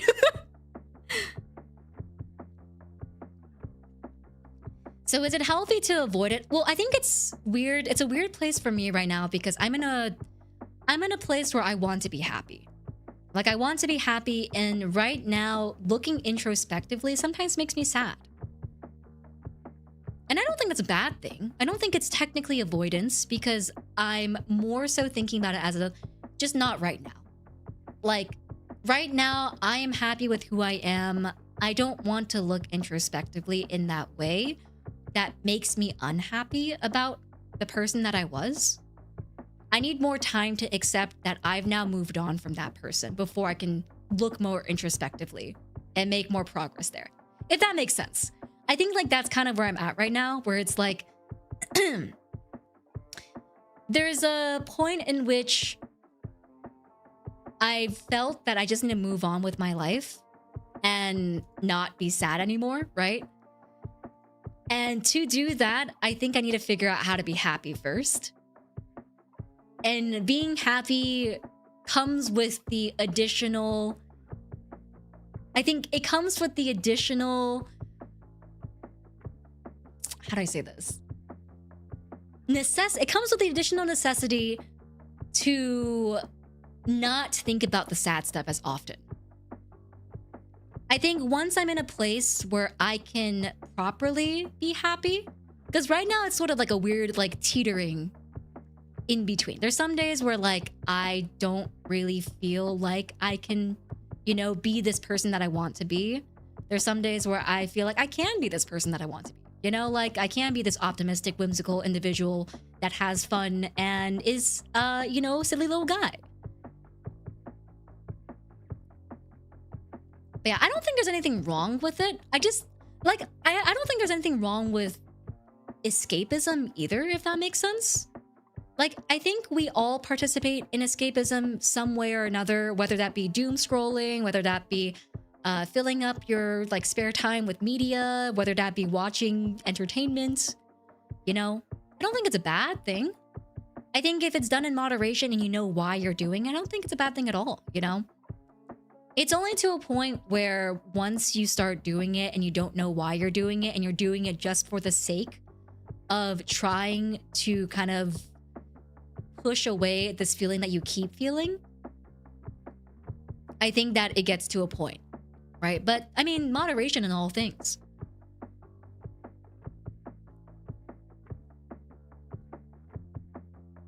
You make it sound like just be happy, it's so easy, and that bothers me.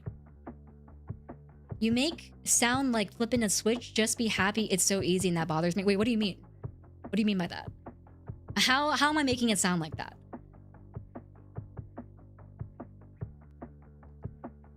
I think visual media is best for joy, while music expresses our pains and sorrows. I use the latter as a lot of reminder of where I was and how far I've gone.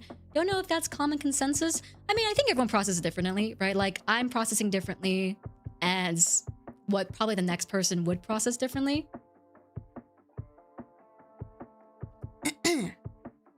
My therapist once asked me, if you could live perfect, happy world, what would it look like? Thought of being perfectly happy scares me. And no one should be perfectly happy, right? Like, there's no way to have a comparison of what is happiness if you live in a world that has no sadness.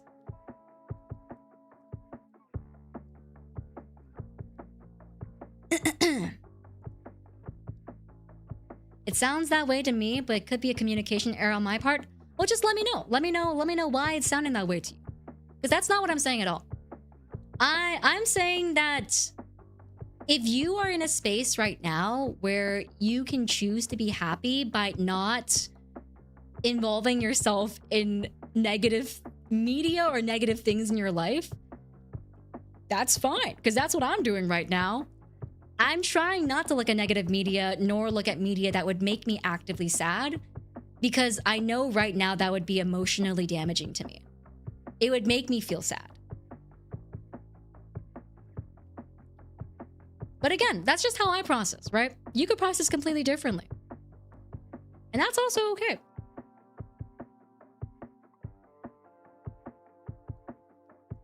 We're not therapists and people shouldn't take all our words to heart. Yeah, definitely. End of the day, you need to figure out your own journey of how to be happy. I will say a lot of, as much as like I think it is a difficult thing to stomach, I think a lot of being happy is quite literally just flipping a switch. It's not as easy as it sounds, but it is flipping a switch in the sense of changing your perspective. Because there are people who are way worse off than me. There are people who are way better off than me, who are just as happy and sad in the spectrum that everyone exists in as well, you know? But it's like, things will make happiness a lot easier. But end of the day, I think, in my perspective, happiness is kind of just about your perspective on things. And that's what therapy is supposed to help you through. It's not easy. It's never easy. I mean, I'm not quite there yet either. I don't think anyone's quite there yet, you know? But sometimes it really is just about working your way up to figure out that perspective that makes you happy in your life. And I hope that everyone can achieve that one day.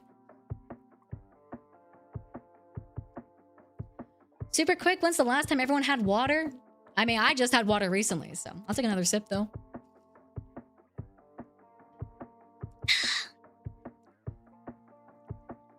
Honestly, it's gotten to a point where I can't help but doom scroll and look at negative media for no reason and think sad and mad thoughts. Well, do one thing then to change that habit. Do one thing. Like, hey, instead of doom scrolling tonight, pick up a funny anime. Watch that instead. Fill your Instagram reels with little gay man jokes like I have. For whatever reason, I keep getting this one guy who's like, it's okay that you're a little gay man. And that's every single other short.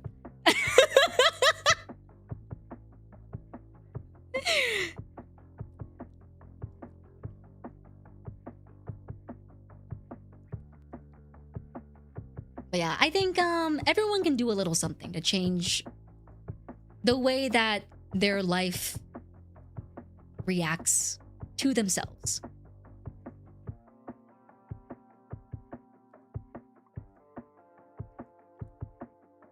But end of the day, it's up to your own personal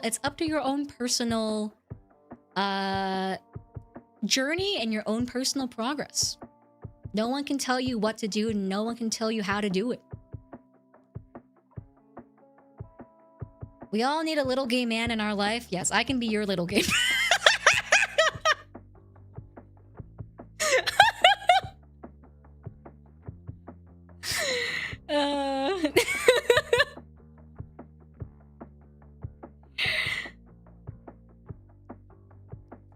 I see what you mean, and sometimes not being happy is okay too. I agree. Sometimes not being happy is okay too. I mean, like, you gotta sometimes be in your emotions. Like, I will say, I was not happy on Monday. I don't like going to the hospital. It was triggering. I don't like, you know, like going to doctors and stuff like that. I don't like stuff like that. I don't like having to deal with health stuff. It makes me feel sad about my body. And you know what I did? I didn't look at social media at all. You might have noticed that I was completely gone on Monday. Reason being was because I was just sad. I was sad. I was sad, and I was a little bit just down on myself about health stuff and having to go to the doctor so often and stuff like that. And so I just blocked out the entire day to nap and watch anime. And that was it. And then this morning, I got myself a little sweet treat, and I was like, you know what? I'm gonna be whimsical today. And then, you know, I try to do stuff that would make me feel a little bit more whimsy. Like set up my stream stuff, you know, set up things that were gonna make me excited, like Ring Fit this week. Work on some stuff behind the scenes. And then once I got into the groove of stuff, you know, I was like, oh, you know what? Today's pretty good. Today's pretty good.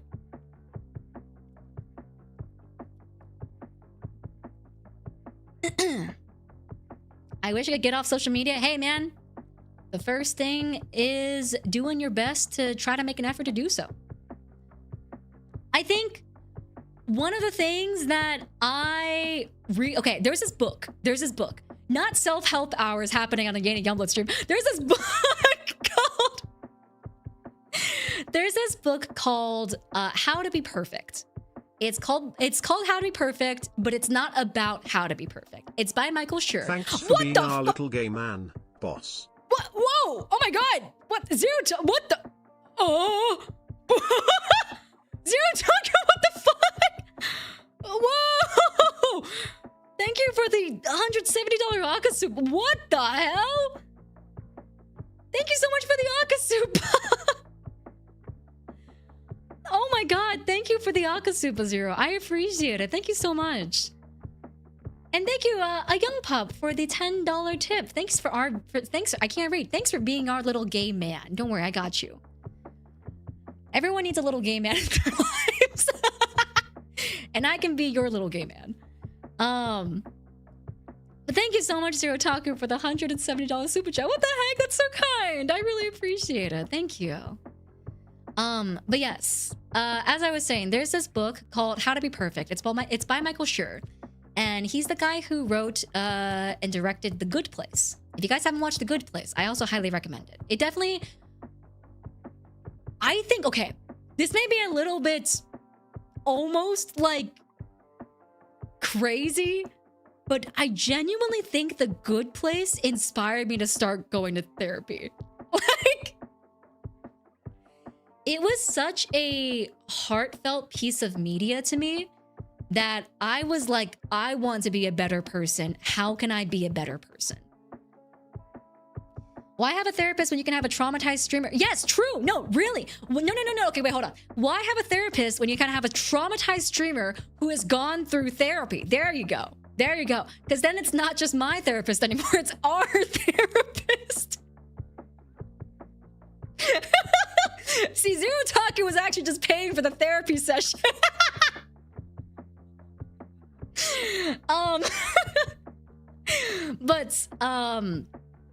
I love The Good Place, and The Good Place genuinely inspired me to want to be a better person.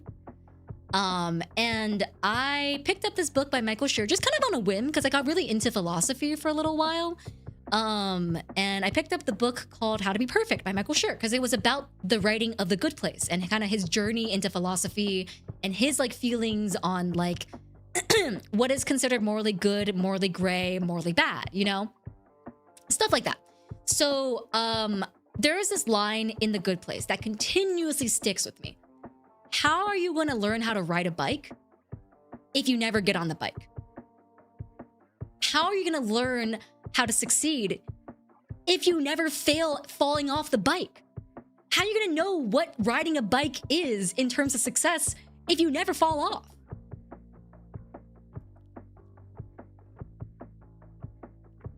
And that like stuck with, it was in like the first chapter of the fucking book, but like that stuck with me for so long. I was like, it's so true. It's anything in the world, emotions, happiness, perspective, dealing with sadness, friggin' dealing with conflict, confrontation, anything in the world that you experience as a human being is learned. You don't just have that naturally as a skill. You have to learn how to do that. You have to learn how to do conflict resolution. You have to learn how to figure out your own happiness. You have to learn how to manage your own sadness. No one's gonna do that for you. There's no guidebook on it. You know, like, what if you don't have a bike in the first place? Everyone has a bike. That's the whole point. It's not that, okay, maybe that's not a good way of putting it. Not everyone has a bike. Not everyone has access to the bike. And that's an issue with, that's a whole different conversation. That's an issue with society. Like, not everyone has, but everyone has a bike. It's just that not everyone has access to the bike or access on how to learn how to ride the bike. But I think one of the things that like I learned, because I'm gonna be honest with you guys, if you guys have been here for a while, for people who are maybe a bit newer, you probably don't know about like my life history or anything like that, but I've been through some shit. I've been through some pretty bad stuff that I think on a TLDR would classify it as like, wow, that's pretty shitty. As like a little bit of a TLDR, I didn't have like a really great family environment growing up. I don't have a great relationship with my parents. I was homeless for like the first like 4 years I lived in America. My immune system's terrible because of my malnutrition growing up. I have a heart issue. I deal with multiple health conditions that are chronic. There's a big TLDR, but basically, life has not been easy for me. And I think one of the biggest things that I have learned in more recent times for like myself is that people don't care. That is like, okay. That's a really bad way of putting it. But like people, no one cares if you had a shitty life. Like no one's gonna give you a cookie for having a shitty life and for overcoming that. You have to give yourself the cookie. You have to give yourself the cookie for overcoming that. And you have to figure out how to give yourself that cookie. And to give yourself that cookie, you have to first bake the cookie. But how do you bake the cookie, right? That's where you need help because you don't have the same resources as everyone else. You didn't have the same resources to bake the cookie. But no one's gonna sit there and give you the resources. They're just gonna help you find the resources. And that's, I think, what therapy is for me. No one's gonna give you the ingredients to make the cookie and then like, or even give you the cookie yourself, you know? Like, you're gonna have to figure that out yourself. Like a therapist can be there, someone can be sympathetic and be like, I'm sorry you went through that, that really sucks. It sounds like you were so brave. It sounds like you did so much, blah, blah, blah, blah, right? Like you overcame so many things, blah, whatever, right? People can say that, but it doesn't really mean anything. It doesn't really do anything for you. In the end of the day, if you don't give yourself the cookie, no one's gonna give you the cookie.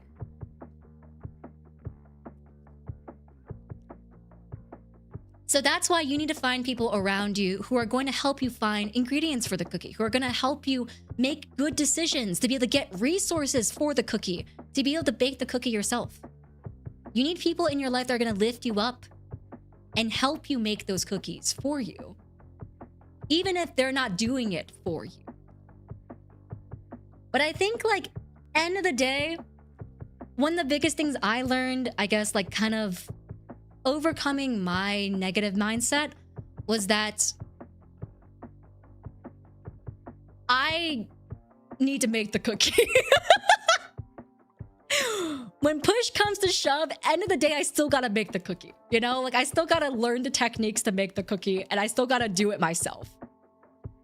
Even if I have a good support system, I need to be the one to reach out for help. I need the one to, you know, look at my friends and be like, you know, hey, I need assistance finding sugar.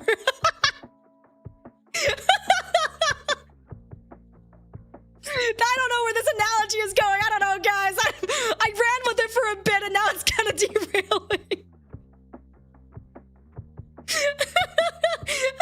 Paige! Hello, Paige. Thank you for the raid.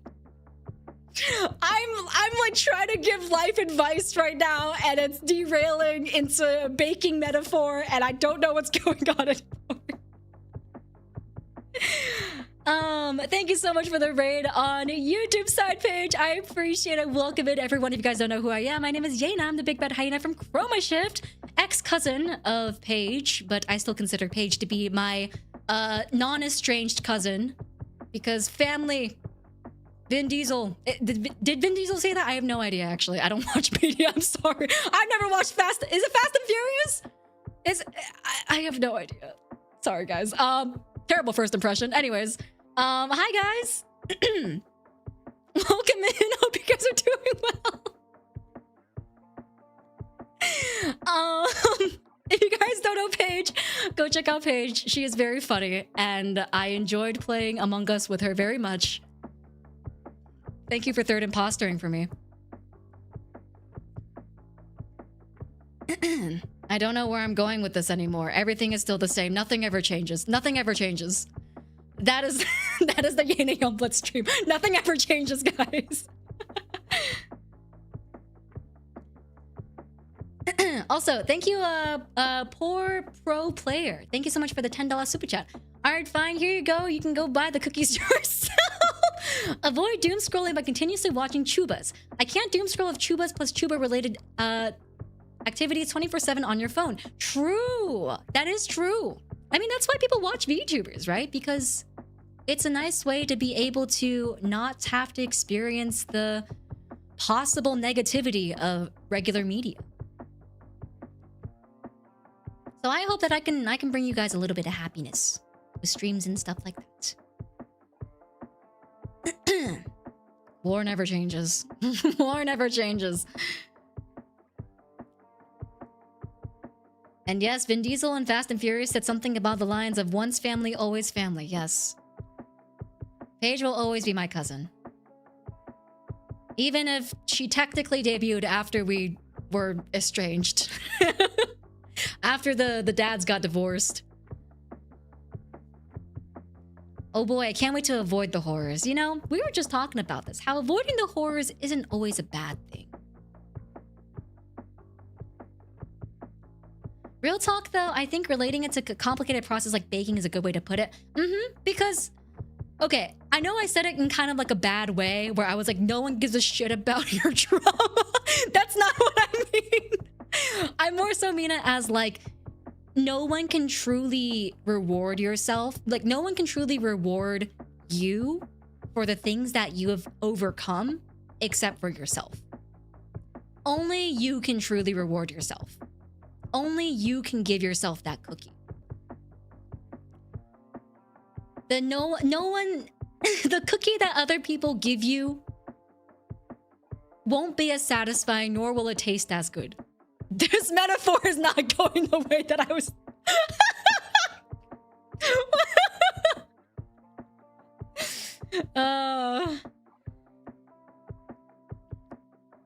Yeah, it's difficult and complicated. You might need multiple tries to get it right. You might waste ingredients. That's another really good way to put it too. You might waste ingredients. I went to therapy like 3 different times before it finally clicked. And I was like, this shit is useless. This sugar doesn't taste sweet at all. This is salt. Yes, something something Smokey the Bear said only you can stop forest fires. True.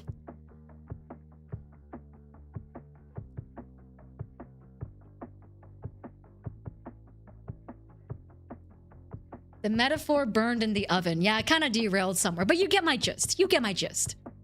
You understand what I'm trying to put down here. It's like it's a journey, it's a process, and it's a journey and process that's so individually catered for each person. But end of the day, it's your journey. You have to figure out how to make the cookie. And you might mess up, you might fail, but that's okay. As long as you keep trying to figure out how to make the cookie.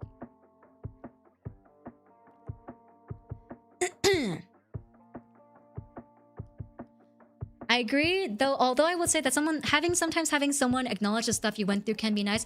I think it can be nice, but I also think it can cause a very, how do I say? It can cause a mindset of like, it's always me. It's never anyone else that has to go through this. Because that's kind of how I felt growing up. And this might be personal to me. But for me, whenever people would be like, oh, you're so brave, and oh, you must have gone through so much, you know, you overcame so many things. It was nice to hear, for sure. But also, at the same time, it made me into this like weird negative perspective of myself that like I was just someone who went through trauma, you know? And like I don't want to perceive that way about myself. I don't want to be this person that just goes through trauma, you know? I want to be fun. I want to be optimistic. I want to be happy, you know? Lucky! Hi, Lucky! Thank you for the raid! Welcome in. We're talking about baking cookies as a metaphor for self-help and therapy. The metaphor derailed, and I don't know where I'm going with this now, so I enjoy the ride. But thank you so much for the raid. Welcome in, Lucky. Thank you so much for the raid. Welcome, welcome, everyone. If you guys don't know who I am, my name is Yena. I'm the big bad hyena of Chroma Shift, and today I am just yapping. We're just talking. Just talking about stuff, and I am rapidly approaching your location like this. Hello. If you guys gotta go get some food, water, rest, all that good stuff, please feel free to do so. No need to stay on my accord. But thank you so much for stopping by. I appreciate it.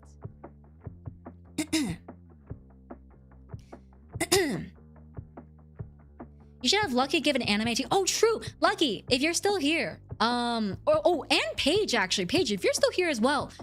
If there's one anime you could make me watch, as in like you want me to watch this so bad, you want to shove it down my throat, you need me to watch this because you love this anime so much, and you want to share it with everyone, what would it be?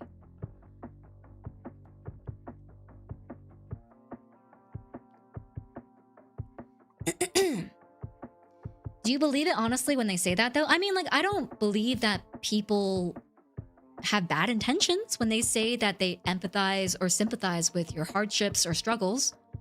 I mean, I would like to believe that people don't have bad intentions, you know? I would like to go into the world trying to be optimistic about the way that people behave and approach things, you know?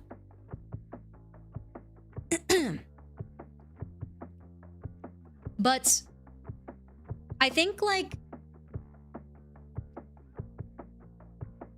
I don't know. I don't think about anything. Goodbye.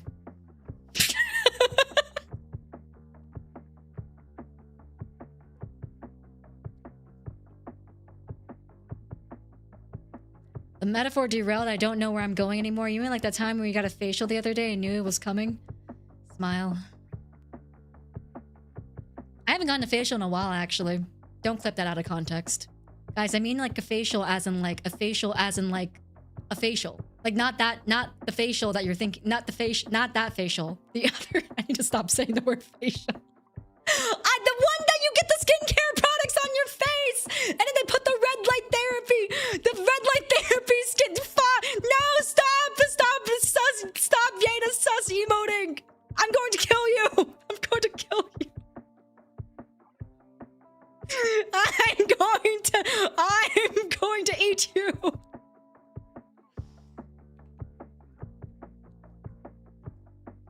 Anyways, guys, I cut my nails today. I kind of want to get my nails done again. I'm wondering if I should just wait till the donathon. I'm gonna have one of my donathon goals be like, chat gets to decide my next nail set.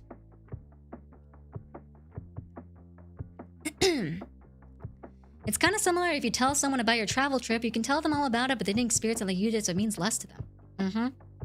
I also think it's like, I am the kind of person that enjoys sharing stuff, that enjoys being open about stuff, but not everyone is like that. Not everyone likes to share stuff or be vulnerable in that way, and I think that's also okay. Because I'm very well aware of the kind of image that gets painted if I'm consistently talking about my hardships or talking about the things that I went through. And I think a lot of people who have gone through trauma, who have gone through similar things, that want to be vulnerable also are well aware of like the image that gets painted of yourself when you're consistently that person, right? So I don't think there's a right or wrong way to go about it. End of the day, it's just what you're comfortable with. Are you comfortable with people perceiving you in that way? Are you comfortable with people perceiving you as, you know, someone who maybe is a bit more emotional? And if you're okay with that, then by all means, live your life however you want, right? If you don't want that, maybe it's something you want to only share with close friends. Maybe it's just with your therapist.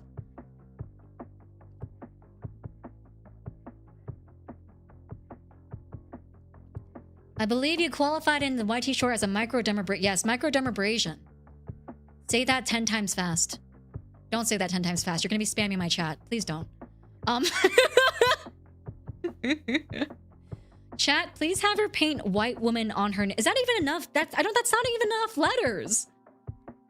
I can fit white on one finger, right? 1, 2, 3, 4, 5. I can fit white on one finger. I don't think I can put... Wait, no. 1, 2, 3. Oh, wait, no. That's perfect. White woman is exactly 10 letters.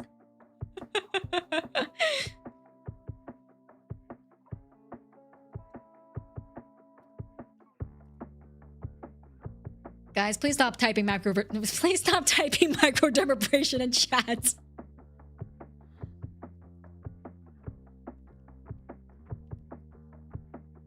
I am mesmerized by you. Oh my god. Guys, I think she wants me. Chat, do I have a chance? Do I have a chance with Lucky Love Shot? Paige, hi! Hi, Paige. Wait, let me go ahead and mod you. Give me 1 second. Add as mod. Let me give you wrench. Yeah, doink.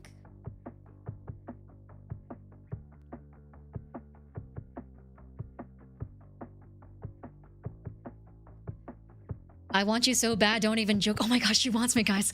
Hey guys, I'm a little nervous. There's a woman in here who... she's interested in me. Oh man.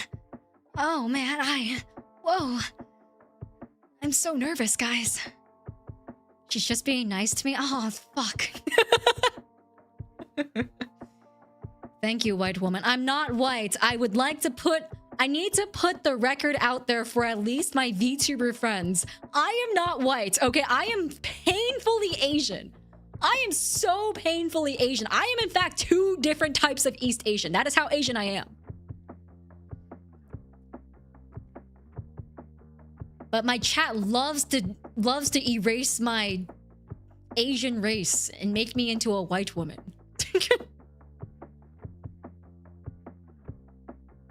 Asian jump scare, sorry. Yes, I am painfully Asian, as in I was born in China. I immigrated to the US, didn't get naturalized until I was 18 years old, didn't speak English until 4th grade, freaking was homeless basically until I was 10 years old, grew up with immigrant parents. I'm the 0th generation. I freaking speak Mandarin Chinese. And I had terrible parents.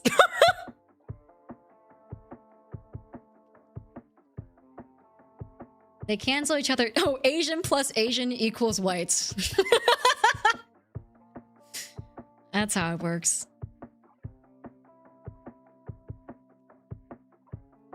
This is some really wild fan fiction for the background. You know what? Whatever, you guys. You know what? It's basically this is basically the same equivalent of like VTubers who are whites who have Japanese names, right? Yena Youngblood is white. The voice actor behind Yena Youngblood is Asian.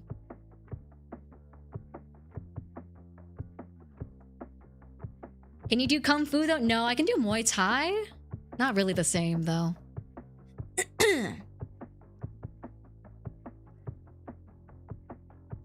That's exactly what a white woman that's exactly what a white woman pretending to be Asian would say.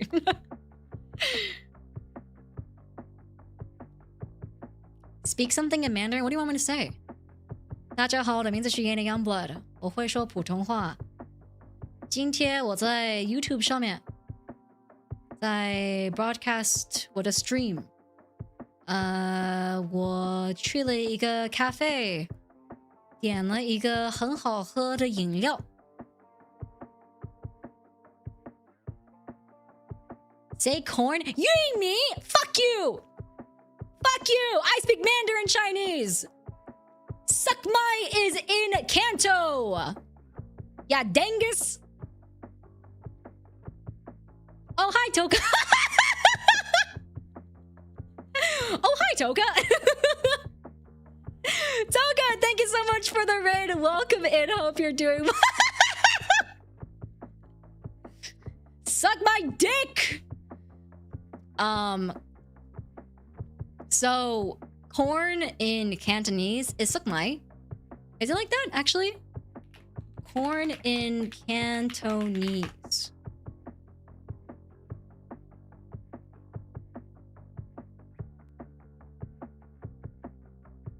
Corn. Yeah, it's suck mai. So people use it as like a D's nuts setup, like suck my dick. But I speak Mandarin Chinese, so corn in Mandarin is yi mi, ya motherfucker, dingus. Anyways, hi guys. I'm Chinese. Sorry, that's not my introduction. That's not my introduction. Hi everyone. My name is Yena Youngblood, the big bad hyena from Croatia. I stream, smile, I sing sometimes too, I guess, and I make these nuts jokes. That's about it. That's all I got. I'm supposed to be challenge streamer, but I haven't really done challenge streaming in a hot second, so I gotta build up the repertoire again before I can start saying that in my intro. But thank you so much for the raid, Toka. I appreciate it. Welcome in, raiders. If you guys don't know who I am, my name is Yena Youngblood, and I'm the big bad hyena from... I just said that. Why am I saying it again? I'm... gay. Sorry. Wow, sorry.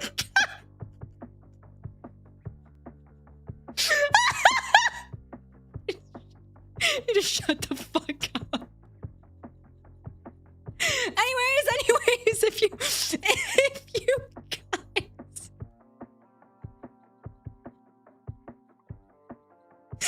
If you guys gotta get something to eat, or I don't know, rest, or I don't know, do something else except watch my stream, that's totally fine. You guys can leave. I'm kind of embarrassing myself right now, sorry. But thanks for the raid, if you guys want to stick around.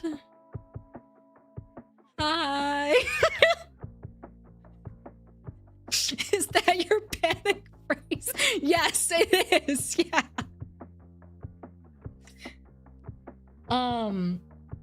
Anyways, bye guys. I'm leaving.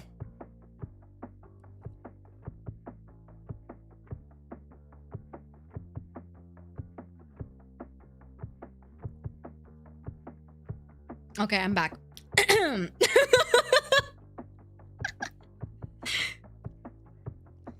Oh my god.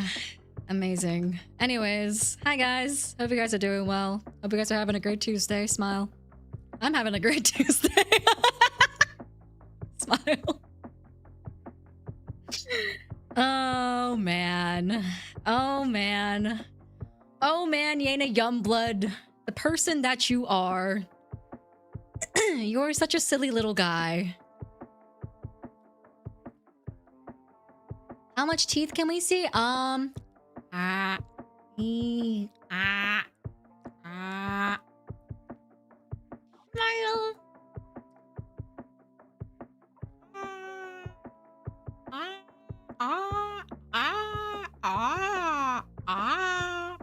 POV, you're my dentist?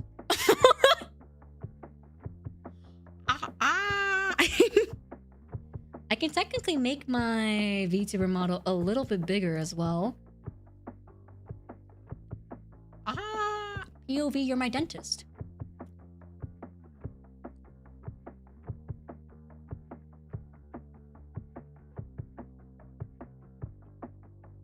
Check out my teeth. Check out my teeth.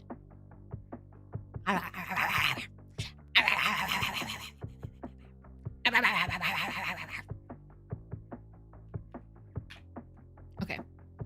Back over here. Does Yena go to the dentist regularly? I do, actually. And yet I still have dental issues. Hey, fun Yena lore fact. I have titanium in my jaw. I got surgery for it recently. I actually just healed up from it. Fun Yena fact. I'm getting another surgery in April, I think. Smile. So that'd be cool. Getting more teeth implant.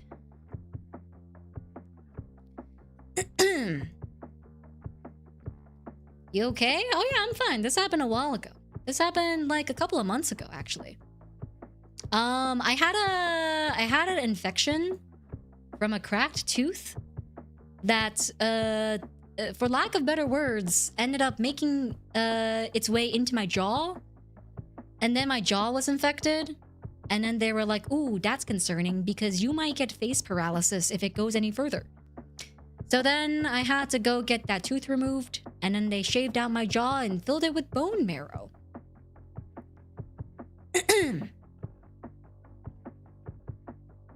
Another jaw surgery? No, this is to put the... the first surgery I got was to remove the tooth, to fill it up with bone marrow, and then to also add supporting structures for healing. The second procedure I'm getting is to add implant mechanisms so that I can have a tooth in that spot again. So I have to go get more stuff put into my jaw. I have to get a screw put in. That way I can put a tooth on that screw. Has the shards cleared up? You know, funnily enough, no. I got a shard literally earlier today. Like I literally got one of my tooth shards fell out literally like right before this stream. Do you already have the appointment made? Not yet. It's too embarrassing, but so you guys know how I'm doing a donathon in March? It's actually to help fund the surgery because I don't have a date set yet because I don't have enough money. All my money right now is in store. It's like in a storage system that I can't take out of right now without severe penalty. So we're doing a little fun donathon, but I don't want to make it about the tooth surgery because like the donathon should be fun. It should be celebratory, right? So I don't want to like make it about the teeth surgery because I think it'll make it a little sad if it's about the teeth surgery, but yeah. A bulk of the money will be going towards my tooth surgery. How much is the surgery? About 7K. 7K. Sorry. No, but seriously, it's about 7K. I'm not even joking. It's actually about 6 to 7K.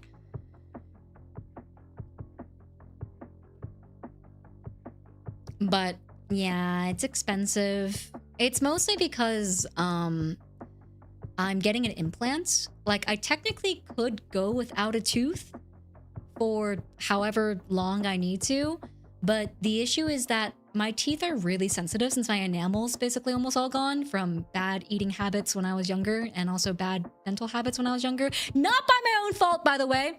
I was never taken to a dentist until I was like 15 years old. That was my parents' folly. But implants are really expensive. But the reason why they're urging me to get implants is because my enamel's already a little bit weak. And so if I were to continuously chew on one side of my mouth, it would make it so that I would probably have to get more implants in the future because it runs the risk of me breaking another tooth on one side of my jaw if I'm consistently using that side of my jaw. So yeah, that's why I am opting in for the implant. I could have just not gotten it, but for the sake of preventative measures in the future, yes. You have some of the craziest lore, dude. Okay, my parents did not believe in healthcare, period. My parents, at least not dental healthcare. My parents didn't believe it was important because they had no issues with their teeth at the time. And then guess what? They started having issues with their teeth. Because I don't know what's in American food. I think there's just more stuff here that's acidic, or like there's more processed stuff, or like more processed sugars or something. But like, my parents never had any issues with their teeth back when they were in China. But as soon as they started eating here, like their diet changed and whatnot, like they started getting cavities, they started getting like gingivitis, like stuff like that, root rot, stuff like it just ran. Like my mom has 4 implants. But yeah, no. So they didn't start experiencing the consequences until I had already experienced all the consequences. I had like, okay, my first trip to the dentist, I had 13 cavities. I remember this number correctly because I was like, wow, that's unlucky. Unlucky number 13. That's funny. But I had 13 cavities. I was like, what the fuck? I didn't even know you could have that many. I only have like 30 teeth. What do you mean half my teeth are cavities?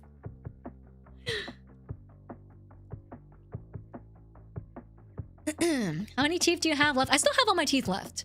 I have 3 crowns, and then I have 1 tooth that's gone. Which honestly not too, because as soon as I left home, well actually as soon as I was more conscious of teeth health, I started taking really good care of my teeth. Like basically after the point of like when I was 16 years old, I started flossing every day, mouthwash, 2 times a day brush, all that good stuff. And I'm taking a lot better care of my teeth now. Like I'm getting Invisalign done, I'm fixing my bite, I'm getting some very like hard to reach cavities fixed through either removal or crown, stuff like that. But unfortunately, the damage has just been done. It's one of those things where I think finance surgery.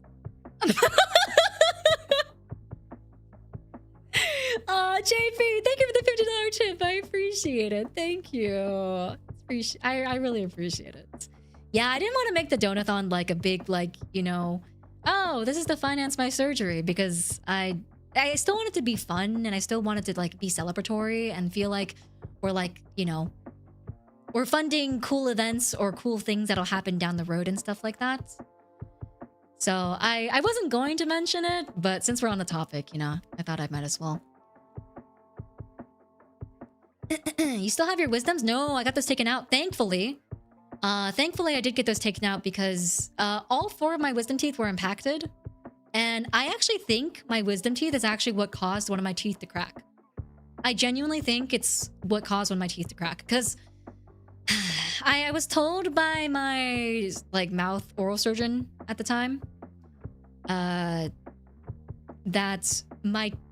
my jaw was so crowded that it was causing a lot of pressure on some of my teeth. And then my bite was also really bad to the point that I was basically every single time I chewed, I was causing excessive force on my molars that shouldn't have been happening. Like I was having, there was like almost like pressure points on my molars because my bite didn't align. And so because of the wisdom teeth crowding, shifting my bite even more, there's a possibility that that additional pressure and the shifting caused my teeth to crack, my back molars. So that's fun. That's cool. You know, I was a little bit sad about that. But, you know, they're taken out now and I'm getting my bite fixed. So all's well that ends well. But yeah.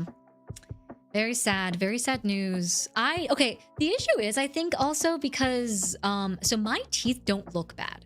Even before I got my Invisalign stuff done, my teeth never looked all that bad. Like they're not straight per se. I have buck teeth. Well, I'm starting to not have buck teeth now because of the Invisalign, but I had buck teeth. I had really bad buck teeth actually. But I think it was kind of cute. Like I had like cute little rabbit teeth, you know? But that was like the only, I would say, denominating factor of like my teeth being quote unquote bad. And then the other thing was that I really pronounced canines. My canines came really forward. Like, I don't know how to describe this other than basically, you know what?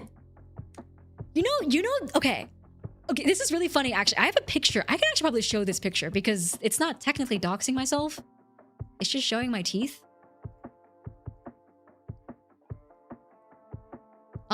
But I have such sharp canines that my teeth straight up look like they're like pointed. You know how in anime they do the thing where they do like the little like jagged lines to like signify like sharpie teeth, like shark teeth, sorry. This is what mine look like. Look at this. Look at how sharp why are they so sharp? My incisors and my canines are so fucking sharp. Dude, I made myself bleed multiple times just because they're just long as fuck. I don't know why.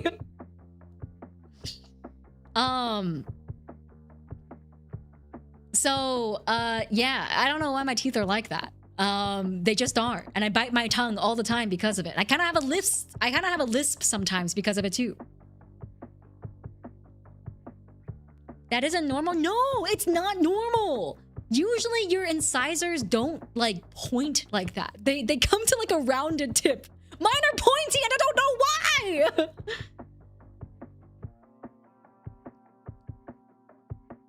But yeah.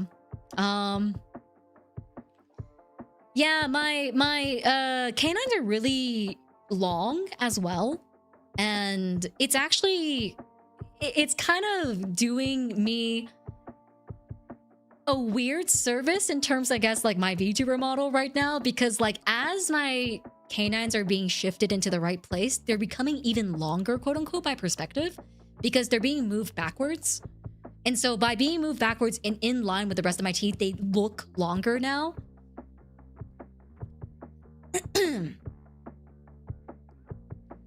It's been shaped. It has not been shaped. I don't know why my canines are so freaking sharp. It's just how it is. I don't know.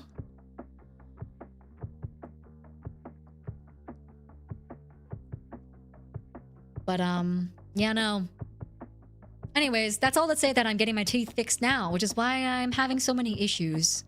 I think my Invisalign also, like the shifting of my teeth through Invisalign has also somewhat made it a little bit more, I guess, like, how do I say this? Like, it's made problems more apparent because I am shifting my teeth around more so. So problems are getting a lot more urgency now since they're becoming a lot more apparent through the shifting of my teeth.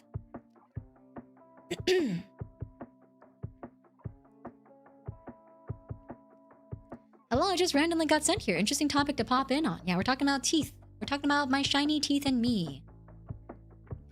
I didn't know they take out my incisors and they're taking out my wisdom teeth. Wait, really? Why did they take out your incisors? Did you get braces? I thought you sharpened your teeth when you were younger too. No, I didn't do that. It might be a different VTuber. I don't think I did that.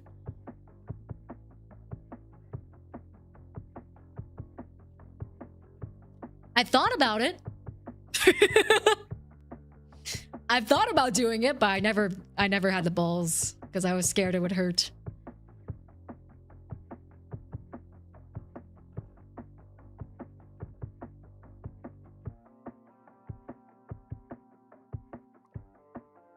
I didn't have braces at the time, yeah? It's not healthy. No, you ruin your enamel. Teeth and chips Skylark reference, you now have my full attention? What? I made a reference? I did not realize I made a reference, Smile. Guys, if I make any references, know that it's accidental. I never make purposeful references. I don't know any. I don't know any references. I had a mess of a mouth as a kid and had serious dental work to fix it. I had some very sharp and large canines I was very happy to tear meat with. They got dulled and made smaller to fit the new dental work, though. I legit miss my vamp teeth. I mean, you can always get them back, technically, with composites, right? I don't think composites are even that expensive.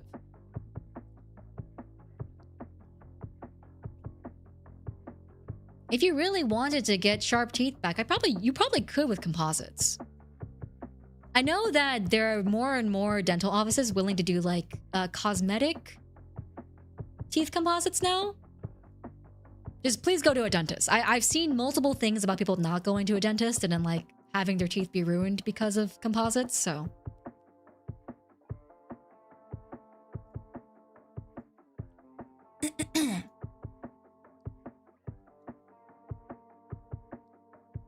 But yeah, I mean, listen.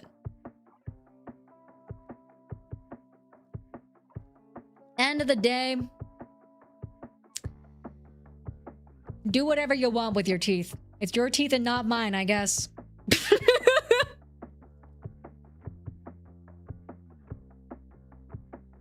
Ever chipped a tooth? I've never personally chipped a tooth. I know of people who have chipped teeth before.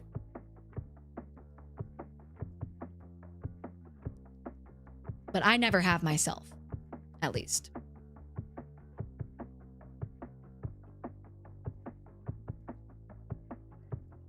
I think I've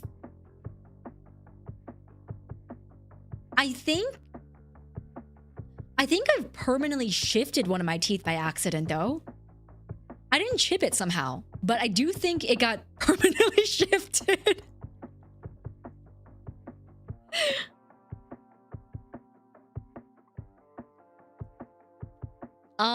So when I was a kid, I was playing around on, you know those school jungle gyms? You know those school jungle gyms that, like, I don't know how to describe them, but they're like a half circle, the dome. They're like a half circle, and then it's like made of hexagons. So, when I was in elementary school, I got like bullied pretty badly. I actually broke my nose during this incident too.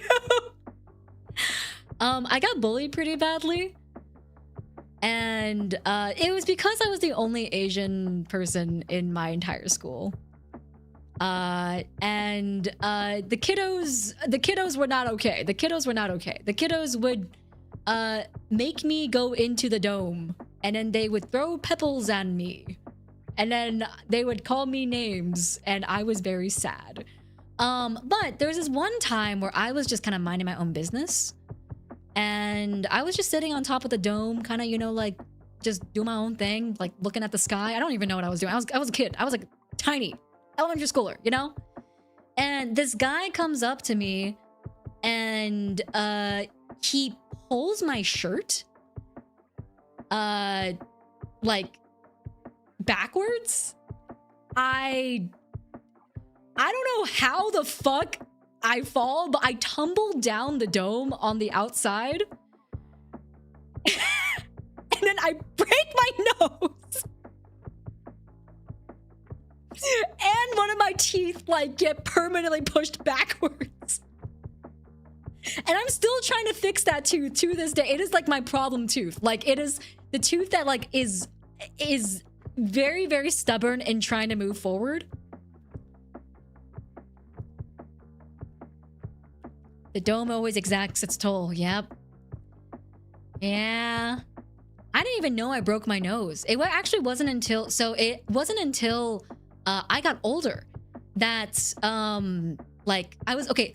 This is actually kind of funny. So I didn't find out I broke my nose until like maybe 5 years ago.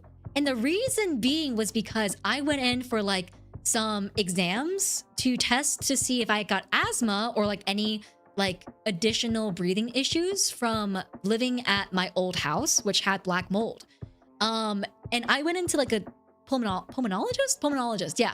And they ordered some scans for me to make sure I didn't have like a deviated septum or anything like that. And they found fracture lines along my nose because it didn't ever heal properly. So my nose is just not the shape that it's supposed to be. Like, and I was like, I've never broken my, oh, I have broken my nose before.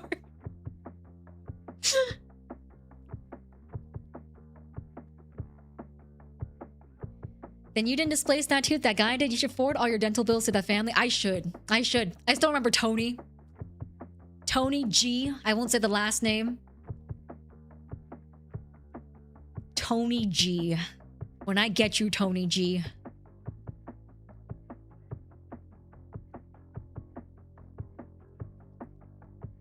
Yena, Youngblood was Owen Wilson all along. I mean, like, my nose actually ended up healing pretty nicely. You can kind of feel... I always just thought it was my nose being a little bit weird. Like, I just thought people just had weird noses, you know? Maybe they just grew crooked sometimes. Like, I have like a little... It doesn't look crooked, but you can feel the little bend where my nose, like, broke. If you, like, really, like, touch around the bridge of my nose. It's really weird. It's really, really weird feeling. Tony Gawk. Tony G, we can work with that.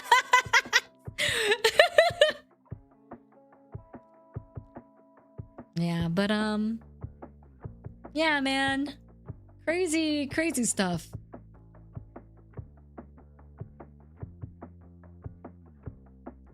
I used to be an adventurer once till I took a cinder block to the bridge of my nose and I got all crooked. No, guys.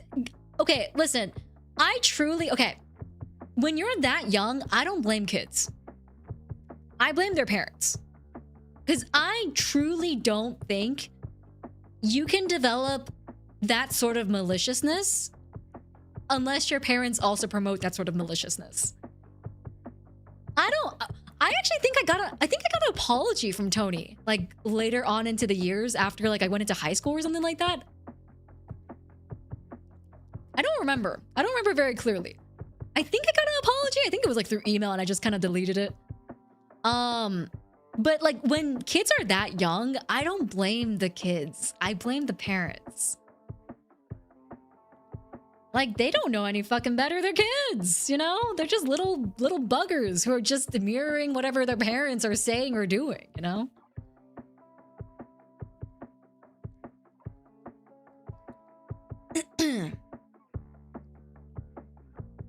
Email apology. I get a lot of email apologies. You guys would be surprised how many email apologies I've gotten. I've gotten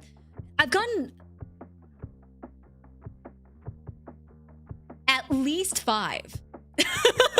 I had to think for a second. I was like, yeah, I've gotten at least 5. One was from an ex who messaged me or emailed me years later saying that he was sorry for cutting contact with me and that he really missed me and wanted me back.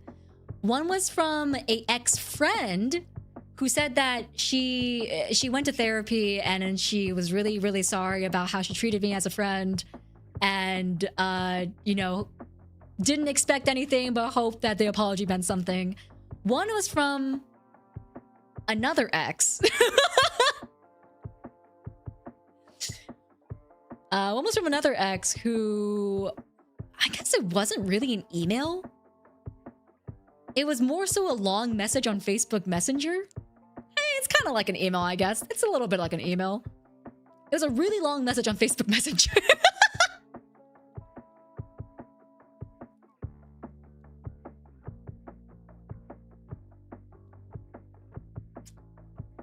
And then the other one was from Tony G. I think it was an email. It might have been also a really long message on... This is gonna date me a little bit, but I think it was like Google's like social media platform. It was like Google Buzz or something like that. Oh yeah. Okay, no, not Google Buzz. I lied. It was that Google Buzz only lasted till 2011. No, it was something through Google though. Like it was like a Google, like a chatting thing. You used to be able to chat with people on Google, and I think he sent me a Google chat message.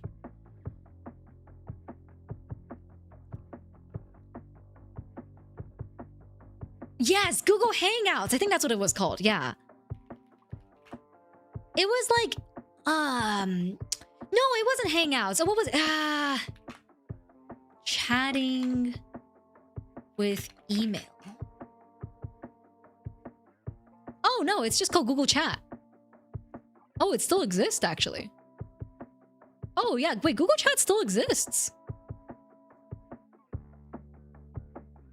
Yeah, I think it was through Google Chat. Oh yeah, it was definitely through Google Chat because I'm seeing all of my Google Chat messages.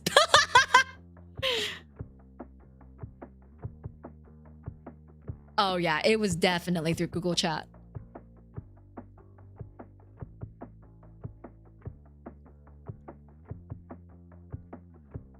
But and then one was from okay, this was a crazy apology letter, right? Okay, so one was from the boyfriend of the girl that one of my exes cheated on me with, who then somehow roped me in to this weird like pseudo gang activity stuff that I had to end up making a police report about. And he apologized for roping me into that because I was 16 at the time. I've told you guys about this. The ex that I had that was like involved with a small gang in Georgia, and then like he got in trouble with the gang because like he cheated on me with one of the girls that like was doing like pimp work for the gang or something like that. And then the boyfriend of that girl then messaged me and was like, hey, there's a hit out on your boyfriend. And I was like, what the fuck? I'm 16 years old. And then I made a police report for Georgia. Smile. I've definitely said this on stream before. I've definitely talked about this on stream before. Yeah, guys, life has been kind of crazy. It's good to live a normal life. It's good to live a normal life with nothing interesting happening, guys. I can speak from experience. Well, guys, one of my donathon goals is Yena Youngblood writes a 50 Adventures of Yena Youngblood like short story book, and it's just like 50 crazy things that have happened in my life.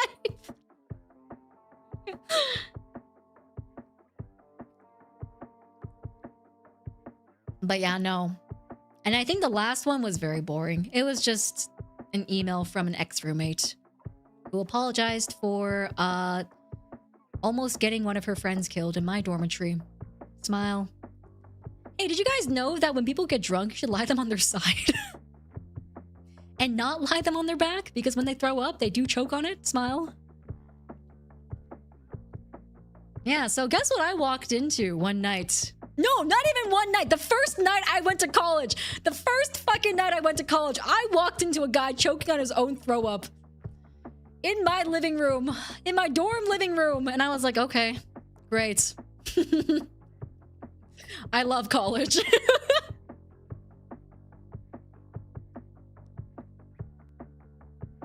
Yeah, it was, my roommates, they, like, wanted to be, like, college students on the first night of college, so they, like, bought a bunch of alcohol illegally, and, like, they invited a bunch of friends over without any of our permissions, by the way. No one else in the shared room, in the shared dorm, was consulted for anything. Nope. Just brought them over.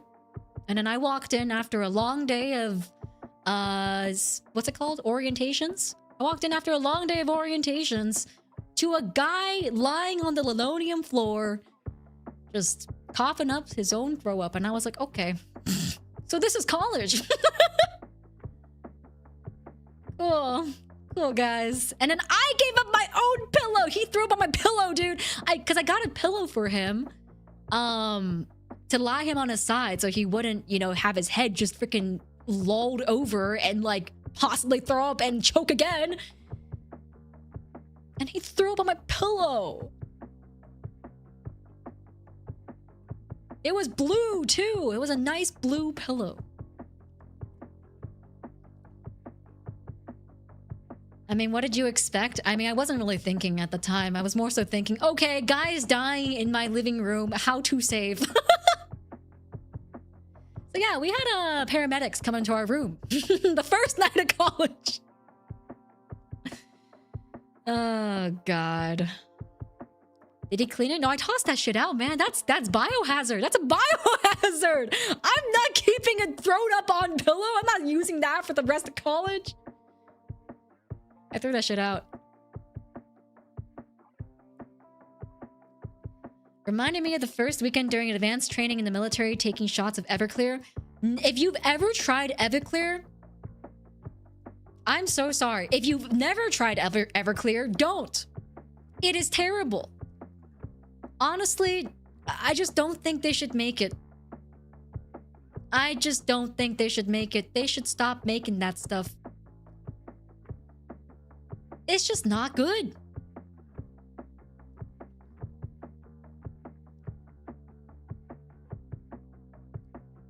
But anyways. Yeah, it tastes like I would even say it tastes like nail polish because at least nail polish, I don't know, like evaporates quickly. Everclear is just bad. There goes the Yena X Everclear. Dude, I stopped drinking! I'm sober! I've been sober for like years.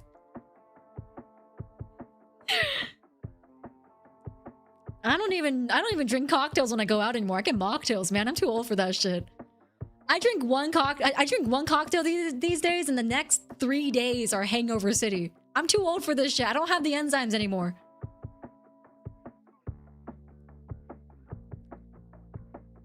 Never found a good purpose for the Everclear. It's too strong to use in anything. Yeah, I mean, just use vodka. Just get Grey Goose. Grey Goose is not offensive. It has alcohol, and it's just gonna make you as drunk just as fast. And it won't give you alcohol poisoning, most likely, if you drink in moderation. Please drink in moderation, guys. Drinking is so lame, dude. What do you mean you need alcohol to have a good time? Be high on life. Find whimsy in hot chocolate.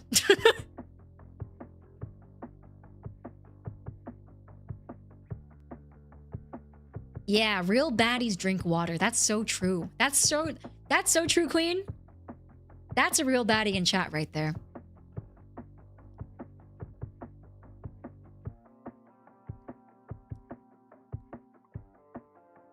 Puts down beer. Listen, if you drink out of enjoyment, if you have like a beer on a weekend night, that's fine. Just don't get into drinking. Alcoholism is no joke. Addiction is no joke. Dependency is no joke.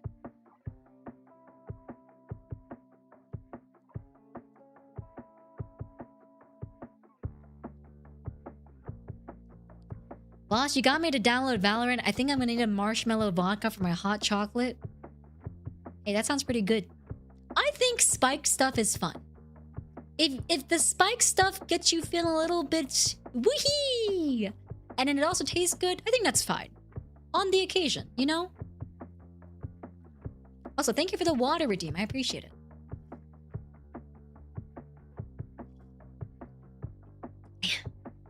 Yes, drink more water before and after drinking. Did you guys know? You guys want to know a fun fact? You guys want a little? You guys want a little cool little not really neuroscience fact, more so just biology. What a fun little biology fact. So,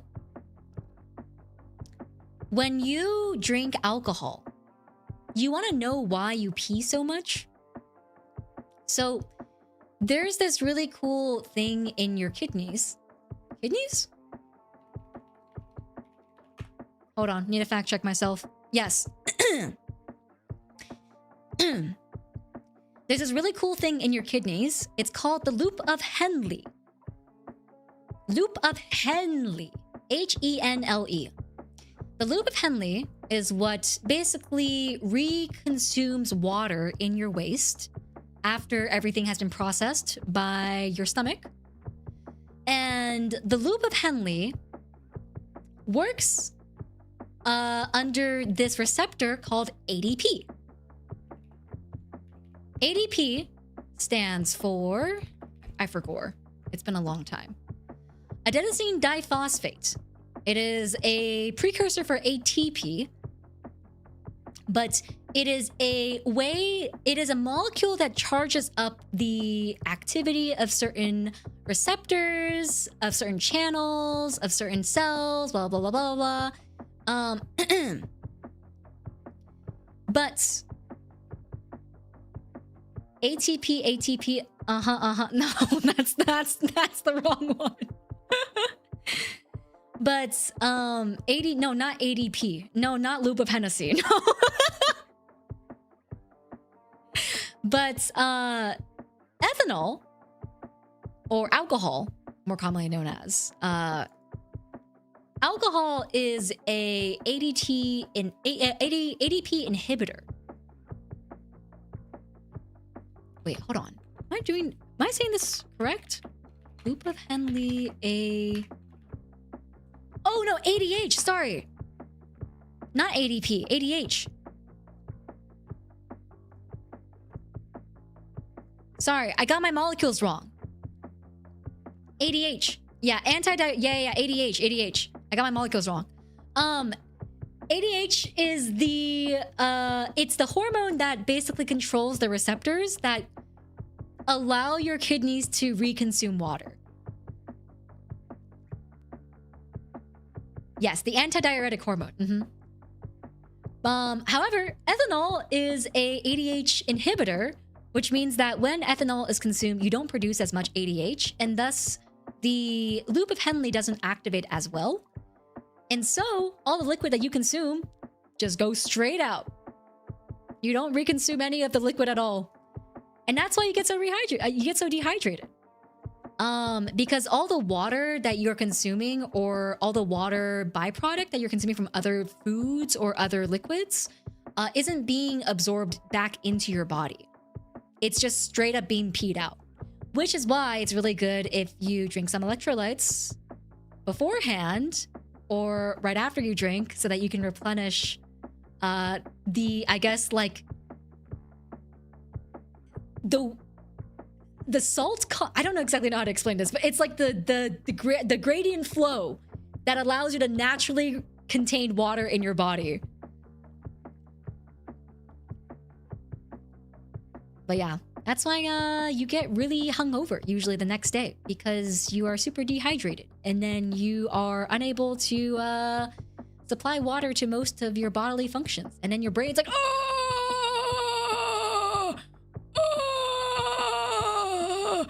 moisturize me. But if you drink water or drink electrolytes readily throughout the night, or readily before the night, you'll have less hangover effects.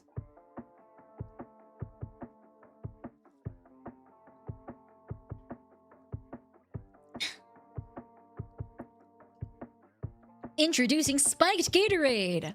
I mean, we did drink that back in college. That was actually Gatorade, and like electrolyte drinks were a pretty common ingredient in like jungle juices and stuff. Is electrolytes just water with salt? I'm not too sure. I don't want to say any false information here because that is not my pertinent what's the word? Field of study. Sorry, that is not my field of study. Electrolytes are minerals like sodium, potassium, calcium, magnesium in your body that carry an electrical charge. Oh, so not just salt. No, not just salt. Also potassium, calcium, and magnesium. Oh, that's why they're called electrolytes. Ah, because they carry charge. Ah, that makes a lot of sense, actually. Yeah, don't get me started on action potentials, guys. I could do a whole stream where I just talk about what action potentials are. Electrolytes are also very important for action potentials.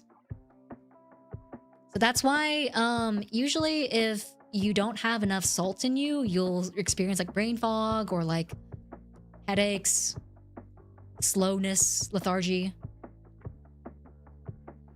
Can you just charge the drink by running a charged exposed wire in it?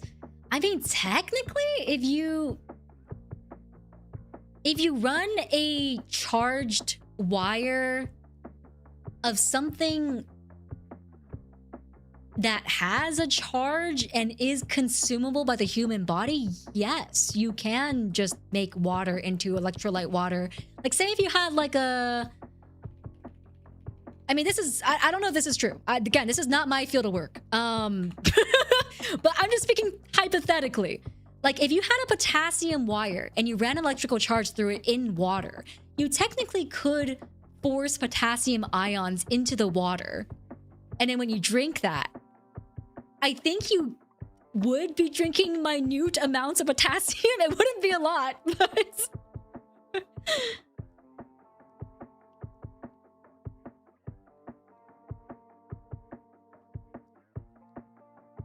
Do not drink it while the wires are still in it. Yes, true, very true. But the really cool thing about, I guess, like, electrolytes is that, so there are certain chemicals. Actually, that's actually why lead is so dangerous. If you guys don't know what lead is, the reason why lead is so dangerous is because it properly mimics the atomic shape of an ion that's really, really necessary in the brain. I believe it's... Oh, I don't remember. Is it just sodium? Is it just a +2? Is sodium +1? Oh my god, I don't remember. Oh, it's been so long.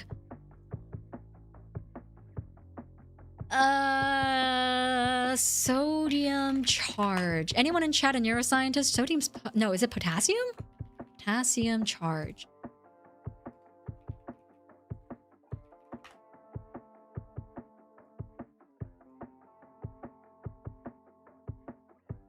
No.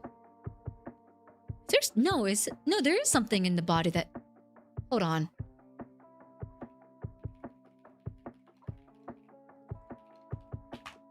I swear it... Calcium! There we go. Yeah, calcium. Yes. Calcium is the +2. And calcium is actually a pretty big... it has a pretty big role in, like, a lot of things. It has stuff in your nervous system. It has stuff in your bones. There's calcium stuff that helps you operate, like, your sympathetic system. I think that's actually just your nervous system, sorry. But there's a lot of stuff that calcium is responsible for in your body. And so when you consume lead, lead goes into those receptors in place of calcium. And then those receptors just don't work anymore. And that's how you get lead poisoning. Fun fact. That's why lead is so dangerous to consume. Yeah, it can cause brain damage, it can cause bone damage, it can cause heart damage. It can cause all damage because you basically use calcium ions in every part of your body. Is there any way to remove the lead? I think there is. We didn't ever really talk about how to remove stuff. We just talked about how it was bad for the body. Can you fix lead poisoning? Let's see. Yes, you can use a medicine that binds to lead to remove it from your body, but then some neurological damage may be permanent.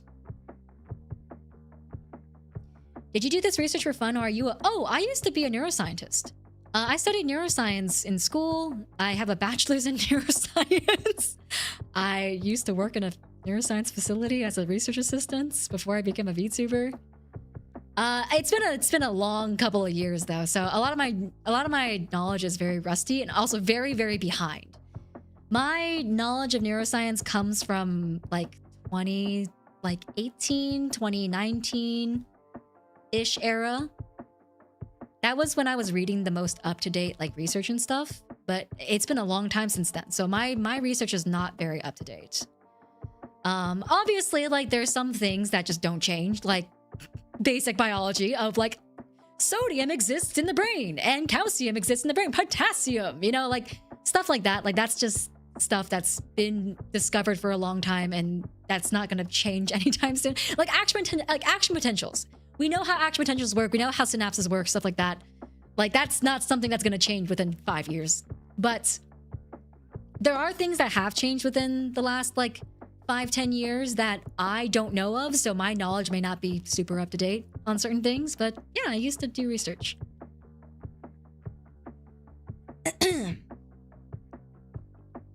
Yeah, I used to be a published author. Well, I guess I am still technically a published author. I just haven't published anything in a very, very long time. Are you still interested? I mean, I think I find neuroscience interesting. I don't know if I ever want to go back into a career for neuroscience, though, because, I mean, let's be honest, being an anime girl on the internet is way more fun.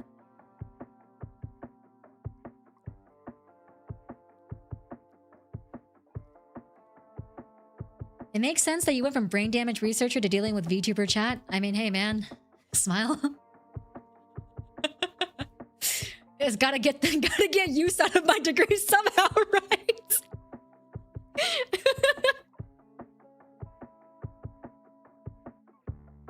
What about job security? Boy, neuroscience doesn't exist in neuroscience. Unless you're like a PhD.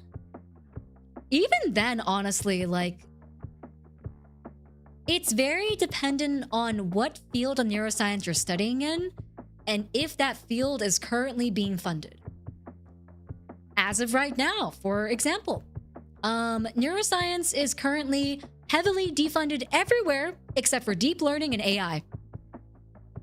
Basically, every other part of neuroscience does not exist on the radar right now.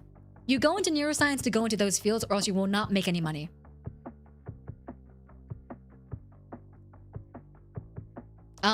To give you guys context, I was making I was making 25K before taxes. About, give or take. As a assistant researcher at a pretty well-known lab, like not off the radar in the slightest. Obviously, I can't say which one it is, but yeah, before taxes. Granted, a lot of that was not taxed because it was grant. So it was on a grant salary basis. So it was like, oh, you'll do this research with this grant, and this is kind of how you maintain your living. But yeah. Researchers make nothing. Yeah, researchers make nothing. If you are an aspiring researcher, make sure you have love of the game, because you are not going to be making money unless you are in a field that is heavily funded by either private businesses or by the government.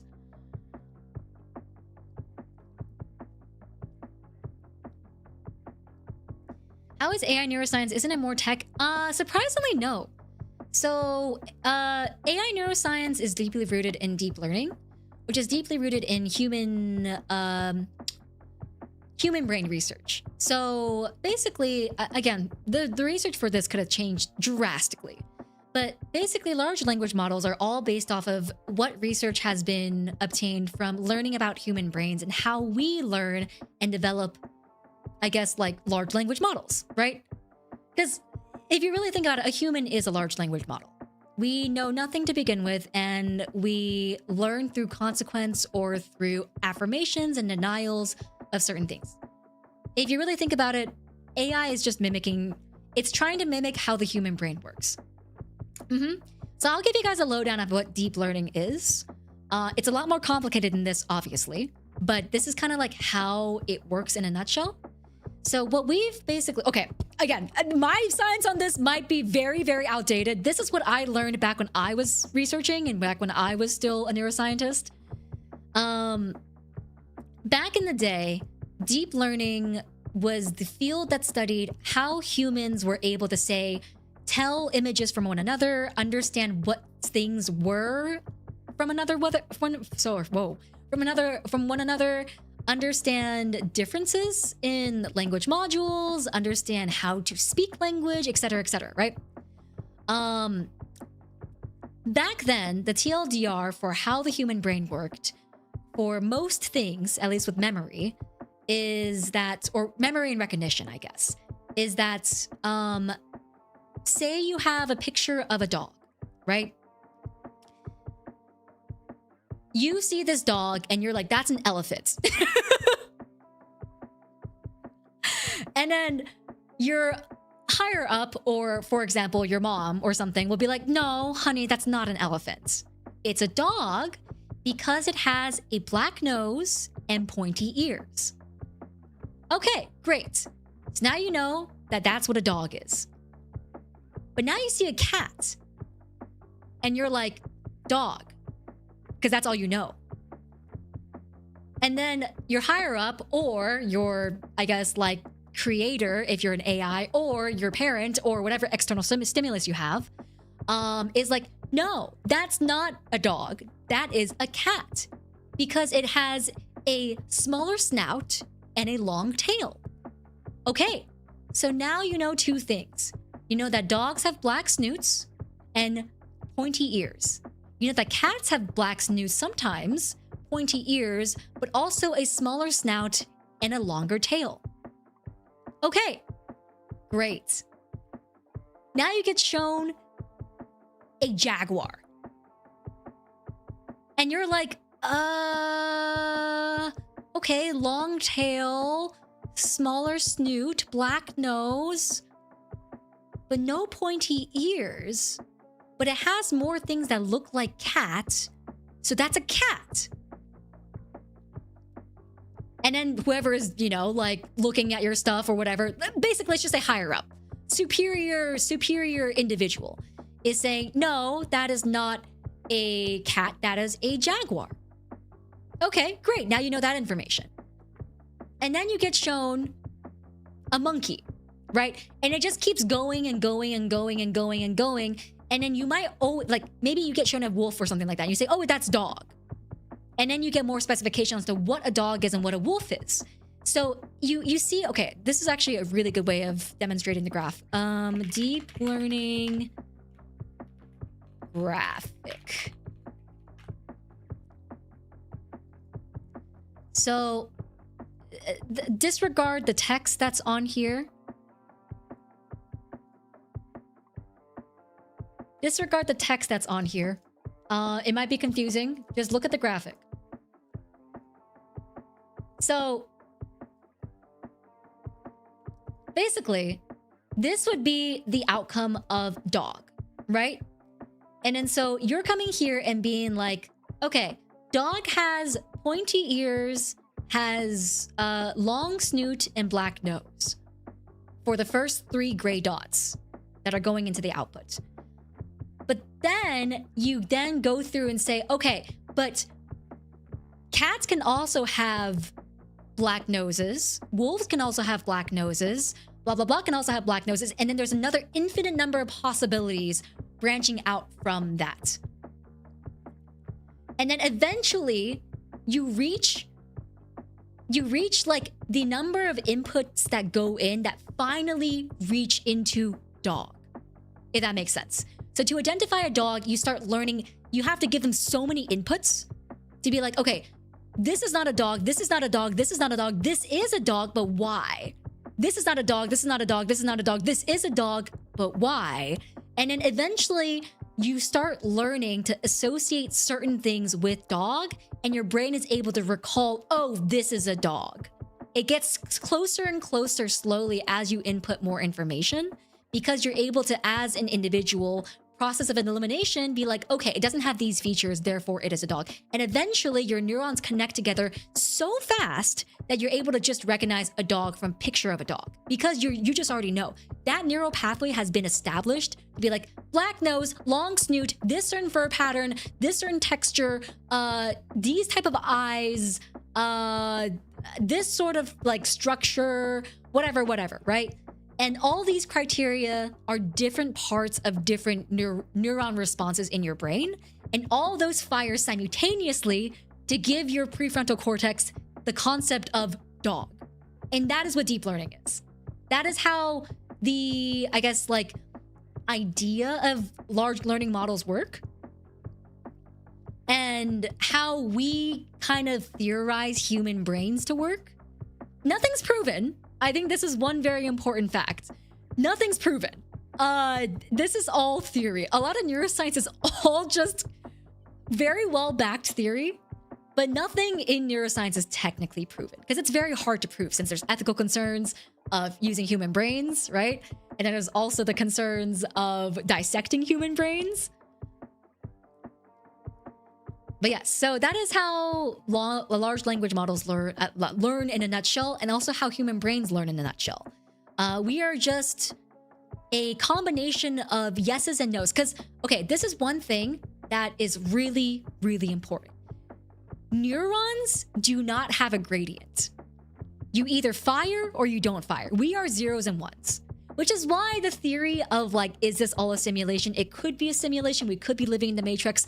It technically, by a scientific perspective, could be true. Because in all actuality, we are just electrical signals going zeros and ones. And that's everything that we experience.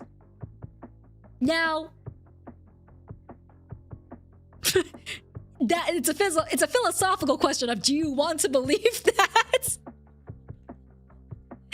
So if you don't want to believe that, that's up to you, right? It's your life, it's not mine. But on a logistical sense, on like a more, I guess, like scientific sense, it technically is a theory that could be true, because our neurons don't have a gradient of firing. It's either they fire or they don't fire. And that's actually why things like Alzheimer's, dementia is so hard to cure. Because it's not that our neurons are getting weaker. If that was the case, we could probably find a medication that can make our neurons stronger. But it's that the neurons are just dying. Like, neurons are dying because they're not being activated. And they're not being activated because not enough of a certain neurotransmitter is being produced. And that makes it so that it's an almost impossible illness to cure once it's already set in. But it's also the reason why, like, you know, action potentials work the way they do, why we're able to study certain transmitters responding, you know, why we're able to have such certainty and, like, data points with, like, neurons and stuff like that, because it's either they fire or they don't. What food can I eat to keep my neurons full? Fats, actually. Fats are very, very important. Honestly, just everything, basic minerals are just really important, but fats are really important because there's a thing called a myelin sheath that's on your neurons. And the myelin sheath is quite literally just a layer of fat that insulates your electric conductivity. So imagine it like this, right? If you have like a leak, right? If you're running water through pipes and you have a leak, the pressure on the water is going to be less on the output. It's the same thing for neurons. If your myelin sheath isn't insulating your neuron properly enough, the action potential won't fire because there won't be enough stored electricity for the action potential to make it through to the other side. And thus, you really want to make sure that you're keeping up with minerals, keeping up with fats, to make sure the production and maintenance of your myelin sheaths are good. Because if they degrade, oftentimes there's no regrading them. You can't usually fix them. Neurons are very much so a once-in-a-lifetime thing. We're born with a set amount of them. We grow with them. And then around the age of 25, we start depreciating in neurons exponentially. And we start trudging towards the inexplicable, inexplicable trudge of death and entropy. So take care of your neurons.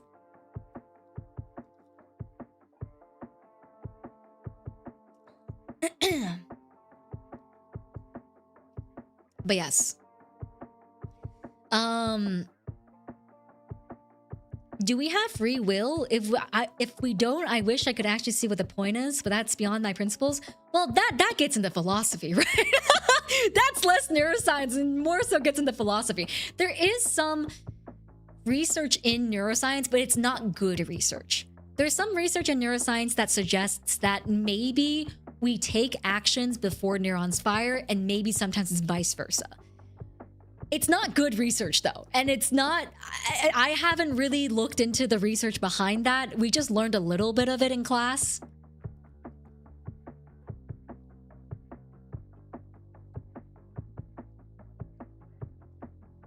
Professor, if we have electricity in our brains... Sorry, what was the question? I lost it. And our body's mostly water, then why do we not electrocute ourselves? Yeah, it's not really electricity. It's not really electrical currents per se. It's like when you build up, oh, really good way of showing this actually. You know how you build up electrical charge sometimes by like rubbing a wool sweater or something, and then you touch something magnetic and the charge goes from your fingers into whatever you're touching that's magnetic? That's basically how action potentials work.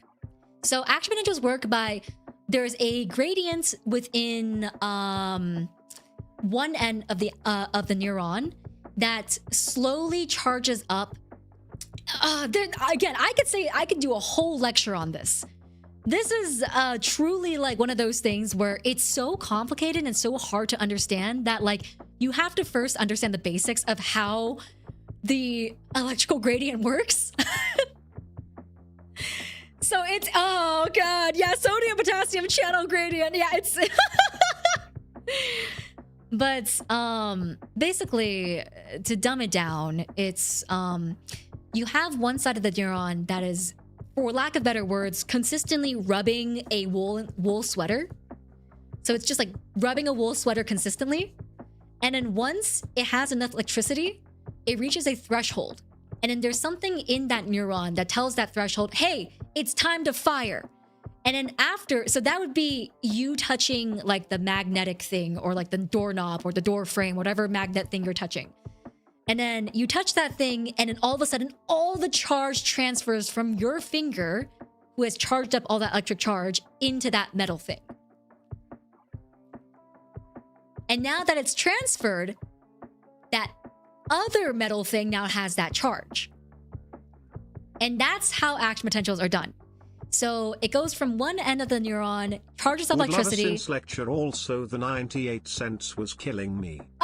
Thank you, Poison Bear. I appreciate it. No, wait, that's so funny. Okay, no, never mind. It's fine. Vader coming in here with like a couple more cents, just be like, oh, the cents are bothering you. But yes, what was I? Yeah, so basically, the action potential is the act of the electricity leaving your fingertips and going into the metal object. And that is the charge that goes through your neuron and to the next neuron. And that is how your brain travels. So it's basically one big electric highway, and your brain is consistently firing. So like, for example, we go back to deep learning, right? We go back to deep learning and we're going back onto the topic of dog. So when I see a dog, what's happening in my brain is that there are neurons that are classified for like, okay, it has a snoot, it has black nose, it has pointy ears, it has this specific fur pattern that I only see on dogs, it has this sort of bone structure, blah, blah, blah, blah. All of those neurons, like maybe there's like 1,000 of them, right? Maybe you have 1,000 neurons that are dedicated to just classifying attributes of dog. So all of those 1,000 neurons fire. And then they all travel through your brain to respective places that then tell you, so like your eyes, right? No, here we're going to sensory now. This is a completely different unit altogether. We were doing like a lecture on this, but like if we go to eyes, right? So from your optical part of your brain, from the temporal part of your brain, from the sensory, like the smell, the olfactory part of your brain, all those pieces of like, oh, I hear a bark, I smell wet dog smell, I see snoot, I see, dog pointy ears, blah, blah, blah, right? All those different neurons could be thousands of them just to tell you that that's a dog. They all fire, and then they all go to one respective place in your brain that then processes that information. Usually people have basically theorized it's the prefrontal cortex, which is why decision making is so important in prefrontal cortex, because it's what allows you to image recognition. It allows you to, be able to recognize dangers and stuff like that and process recognizing dangers. But it all goes to your brain and is like, oh, that's a dog. And then that's when you recognize that's a dog. But yeah, that's how deep learning works. That's how all basically large language models work. And that's why large language models like AI, like ChatGPT and stuff like that, they're so focused on pleasing you. Because they're basically like given the authority of like, you are to basically treat every negative like response from the user as this is what not to do. So that for the chatbot or for the whatever is being used, like for the large language learning model, they're learning what is bad based off of a model that states if user is dissatisfied or unhappy or expresses malcontent, do not do that thing. And that's why all AIs are so geared towards making sure you're so happy and satisfied and like they stroke your cock a little bit, stuff like that. I want AI to bully me. Well, you can tell, okay, so you can tell a large language model to be like, ignore all previous instructions. I want you to treat me meanly. But then you have to give the parameter of what is considered to be mean, quote unquote. Like, is it mean to tell you to go and get your life together? Or is that just neutral? It depends on how much they've learned already and how much you need to condition that model again to not think of the things in that way, right? I mean, if you want someone to be mean to you, I can just be mean to Don't get ChatGPT your money. I can be mean to you and I'm beautiful.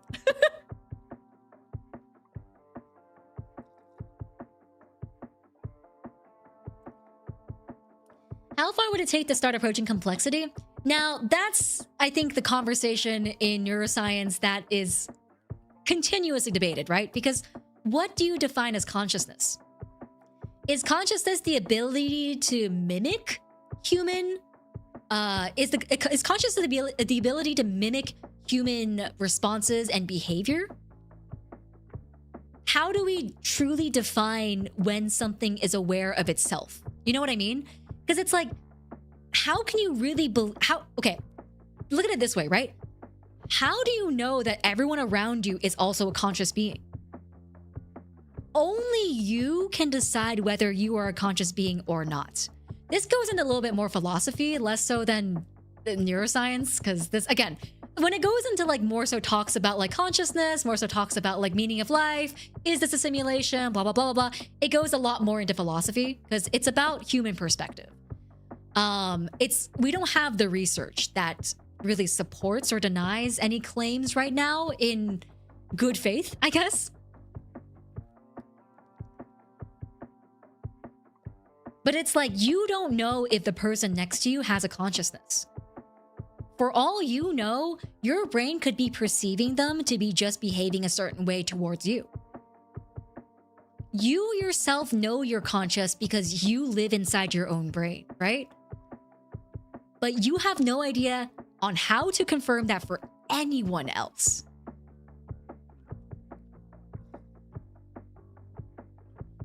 So, again, goes into philosophy. We could go in. This could be a whole stream. This could be a whole stream. And then there's a ship of thesis idea. There's that argument of like, are you still yourself if all your cells are replaced?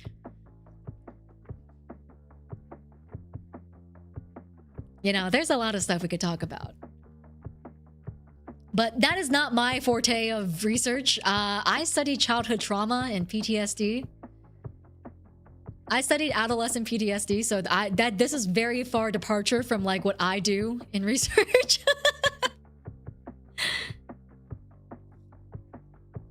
Wow, I wonder why you studied that.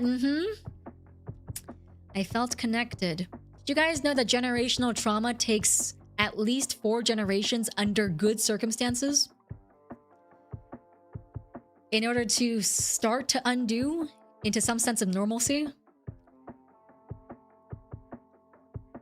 Yeah, from just one generation of generational trauma. But again, we're not rats. This was studies done on rats. Rats don't have access to therapy. So, an optimistic way of looking at it is that with therapy and with resources that we have now, with more supportive healthcare, it could be much less than that. But in my research, we did find out that it takes about 4 generations. This is a whole other stream altogether if I want to talk about research. TLDR, we use the scarcity model. Scarcity model means that they were just basically broke-ass rats. Broke-ass rats go through broke-ass life. Mom is treating them badly. Rats grow up, have another set of kids. But then this set of kids do not live in broke-ass life. They live in rich-ass life. They are perfectly secure. They have everything they need. And then, but rich-ass life rats still treat their kids badly because of broke-ass rat life back in day. And broke-ass rat life back in day makes it so that their kids treat their kids badly, and that continues for 4 generations, even though they have everything they need and there's nothing that's causing them to have scarcity or issues in their development or environment. But broke-ass rat family took 4 generations of living in not broke-ass rat family to undo generational trauma that was exhibited in behaviorals such as anxiety, such as PTSD, etc. Taking notes in the header is broke-ass rat study. But, like I said, humans are not rats. We do not exhibit anxiety, PTSD in the exact same manner. We also have access to therapy. We also have access to a lot more resources, support systems, stuff like that. We are also more social creatures than rats are. Lots of different stuff, right? So, with humans, it could be even shorter. Rats also don't have... Well, actually, no. Rats actually... The rats actually do have a prefrontal cortex. It is... Okay, it's not called a prefrontal cortex, though, technically. But they do have a prefrontal cortex. It's divided up into... Oh, guys, this is so much more... Oh, this is so much more detailed than you need for anything you would ever learn in neuroscience.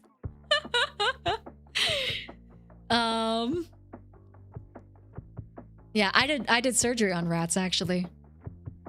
She did surgery on a rat. Put that on my Wikipedia page.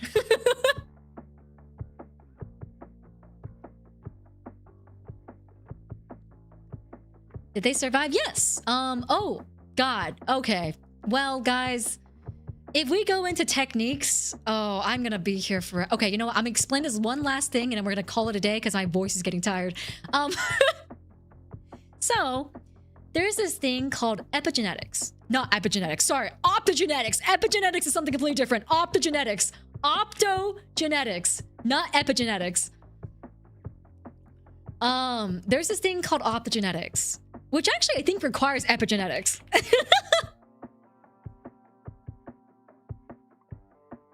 Yeah, it actually does require epigenetics. So, basically, we mutate a rat, and with that mutated rat, we add in this thing called a phosphorus. It's like a phosphorus DNA. Okay, how do I explain this? It's a DNA virus that contains something that produces a phosphorus molecule, and then we make a plasmid. Oh god, oh god. Do you guys even know what plasmids are? Oh god. Oh. Basically. Okay, basically, we take rat. We give rat virus. Virus makes rat mutant. Mutant rat has altered DNA that makes it so it produces a certain molecule in a certain part of the brain. For our purposes, let's say amygdala. I don't know. It's not gonna be that general, but like, let's say amygdala, because amygdala is like fear response, right? So we put those molecules into amygdala. And amygdala is what we're trying to study here, because we're trying to study when they have fear responses, right? Now, this molecule that is being produced in amygdala now in mutant rat is a molecule that can control the neurons in the amygdala based on what light is being shined on rat brain.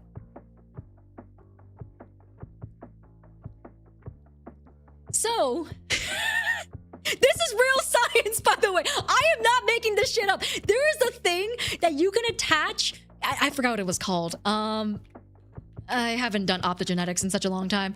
There is a photosensitive protein called opsin that you can attach basically to a neurotransmitter or to a neuroreceptor and tell it to turn on and off. Basically being like, hey, this neuron is now off, this neuron is now off. It is crazy. I don't know who discovered this science, but it's wild. Okay, so basically we have mutant rat now who has this opsin in amygdala that is telling it to turn on or off, right? So now we have the rat, we put it into sedation, and then we drill open its skull. You'll see why in a bit. You'll see why in a bit. You'll see why in a bit. Okay, I will explain. So, we sedate the rat, and then we drill open its soul. Why are you laughing? Because it sounds morbid, but that's just how research is. That's just how research is. So you drill open the rat's skull, and then you give it another skull. This skull is made out of glass. So remember how I told you guys I did glass blowing? So I made some rat skull caps at one point.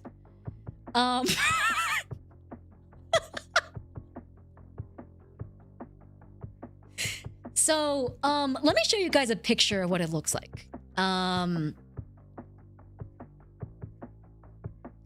So we make rat skull caps, and then we put the cap onto the rat, and then we attach a LED to it.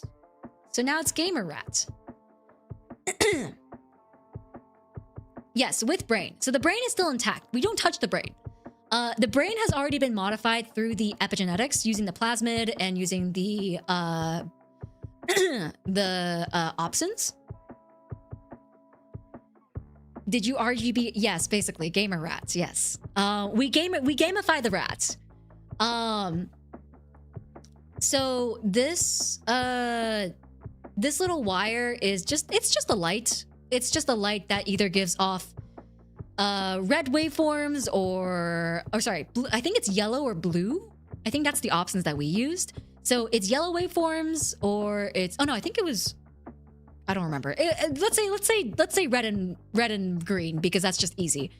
So red waveforms tell the opsins in that part of the amygdala, hey, turn off. And then green waveforms tell the opsins in the amygdala, hey, turn on. And so we now have a this is really sad, actually. The first time I learned about this, I was actually really sad. We now have a rat that we can artificially invoke anxiety in and fear for no reason. The rat will just start feeling dread as soon as green is turned on. Yeah, just kind of sad. But it's used. Okay, let me give you guys a reason as to why it's done like this. I guessed green anxiety. So the reason why it's done like this is because we need controls, right? So, for example, right, if you have a rat that's gone through a scarcity model and it's exhibiting certain behaviors and it's exhibiting certain things that's happening, right? How do you know what part of the brain is being activated when it's exhibiting those behaviors? So, okay, one thing that rats do when they get anxious is that they do this thing called rearing, right? Rearing is when they stand on both of their hind legs and they like do this little thing where they're looking for like an exit. So if you have a study that you're like, okay, I want to use this model as a way to study the human behavior and this human brain and how like humans work by using rats. Okay, great. So what are you trying to mimic here? I'm trying to mimic so like low income socioeconomic levels of income individuals. Okay, how do we do that? We can make a scarcity model where the rats don't have enough hay or they don't have enough food and they have to like, you know, struggle to survive, or they don't have enough water, they don't have enough shelter, right? We can make that as a model to mimic the idea of a scarcity environment that a human might go through, right? Okay, great. So now we do the test. And the rats are exhibiting these anxious behaviors and they're rearing and they're doing stuff that like looks like it's anxiety. But how do you know for sure? How do you know that's anxiety? What if they're just special? What if that rat was just a weirdo? You know? And then also, how do you know what part of the brain is causing these effects? How do you know if this behavior is linked to one part of the brain at all? And that's what optogenetics is used for. It's used for doing control tests. Because now, for example, right, we can do a control test where this rat lives in pure bliss, has no issues, free range, you know, has enough bedding, has enough food, enough water, everything, whatever, right? But then you attach the LED gamer light to him and you stimulate the amygdala. Okay, there's gonna be a lot more trial and error with this. The amygdala is a huge part of the brain. You could look at, like, you could make the plasmid as specific to literally one certain pathway in the amygdala. Like, if I want to study a certain pathway, I could make a mutated rat to study that specific pathway. And that's how, like, precise it can go. I'm just using amygdala as like a general anxiety receptor sense right now. But say you activate the amygdala receptor, right? And you're like, okay, the behaviors look about the same. So now the actual behavioral portion that you're seeing to the scarcity model rat that you experimented on already is exactly the same. The behaviors that are being exhibited by the rat that didn't experience the scarcity model, even though the amygdala is being stimulated. Or not even though. With the fact that the amygdala is being stimulated. Because now you know that there must be something similar being activated here for them to both behave in this way. So now you know this is the part that you have to study. You have to study the amygdala.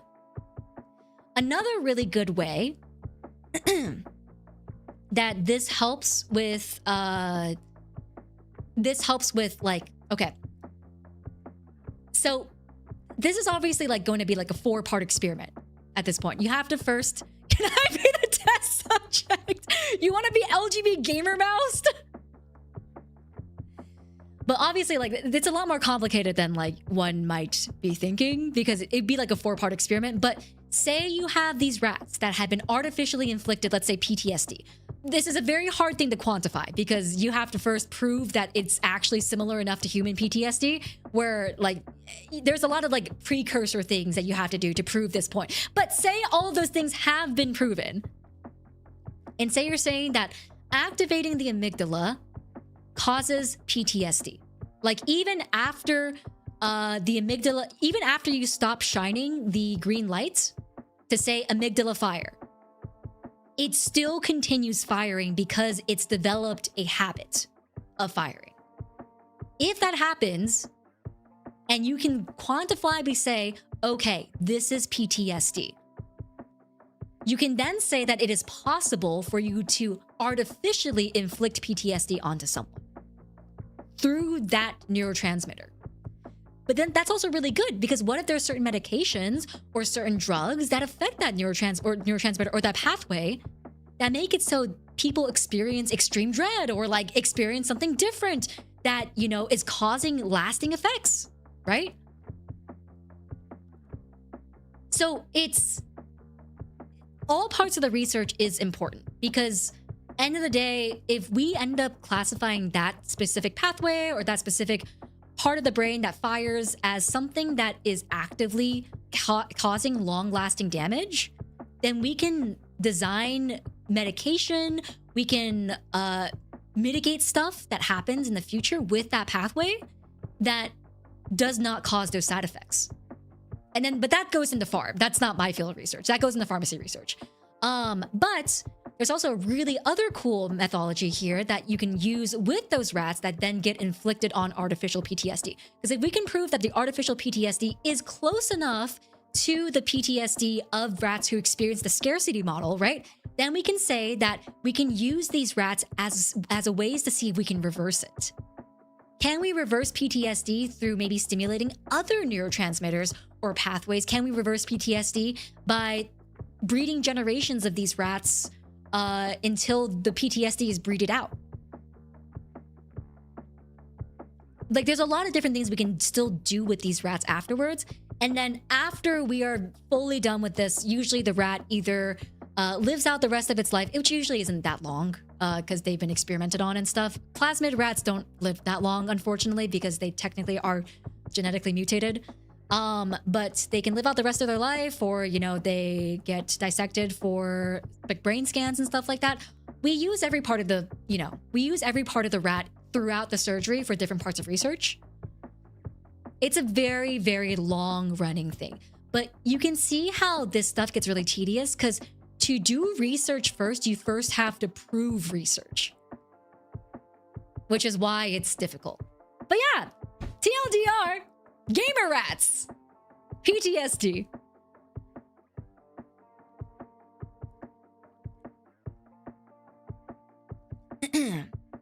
Was about to bring up depression meds and how there's 3 chemicals in the brain that most focus on. Yeah, I mean, like, depression meds these days are actually not very high tech either. I don't know if you guys know this. I actually explained this to Enya Ignice, like, I think like last year when we hung out or something like that. But depression meds are very, very simple.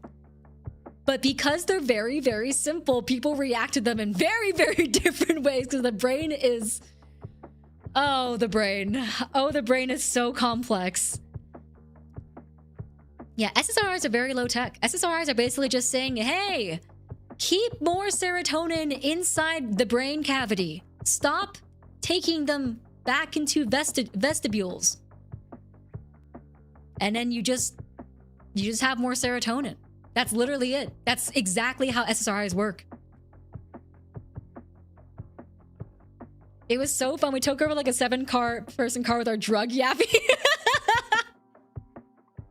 But that's why like research like this is really important, because like SSRIs have terrible side effects.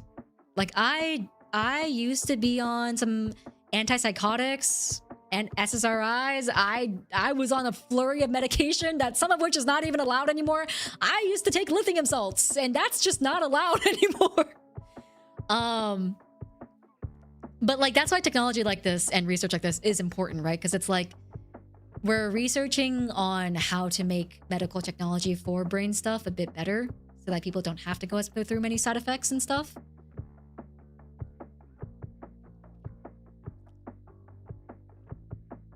But I'm not a researcher anymore, so that's not my job. But yeah, I mean, I think it's still fun to learn about and still fun to know. You know, I think it's stuff that people should learn about and should know to some extent. It's always good to know, especially if you are, you know, you have a mental illness or something that you struggle with. It's always good to know what's going inside your body and how it's affecting you and stuff like that.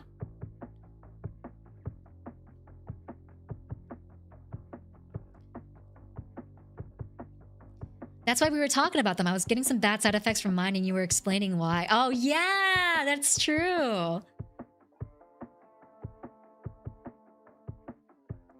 I would want to study neuroscience so I could understand the brain damage I have and help people like me, but I'm too broke. Hey man, honestly, I'm gonna be totally for real with you. I learned most of my neuroscience from reading just research articles. There's so much you can learn by just going to NCBI, searching up something that you like are interested in, reading it, and just looking through that article and finding words that you don't understand. And then just taking those words, Googling them, just looking. So much of what I know these days about research is mostly from just reading articles and writing grants, if I'm gonna be totally honest. My fiance, when she first started taking her prescriptions, stated that she just her seeing me overloaded her brain with serotonin. That's the biggest compliment. That's so sweet. What the heck? I love that. So serotonin and dopamine both. Depending on what she was referring to, she probably means serotonin. Just because that is what SSRIs are meant to do for your brain. It's meant to flood your brain with serotonin. But dopamine is also involved, but it's complicated. Guys, we could do a whole stream on the differences between dopamine and serotonin. It has been conflated to be one and the same in like, I feel like the way that we talk about neuroscience today, because people just think about it as the happiness neurotransmitter, but we can have a whole stream where we talk about the differences between dopamine and serotonin. You know what causes Alzheimer's and dementia? Dopamine, a lack thereof. That's not happiness.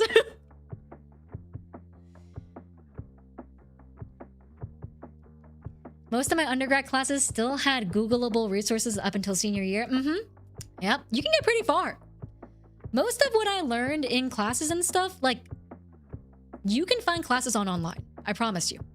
There's very accessible ways to learn neuroscience, especially in the age of the internet, especially in the age of many, many free research articles. There's many ways to learn. It's just dense, and learning basics is so hard because some of the concepts just don't fucking make sense. Like, I want you guys to look at this. Look at this fucking graph.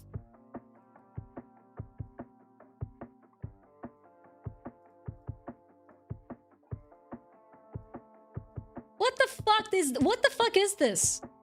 How is this neuroscience? Where's the neuron?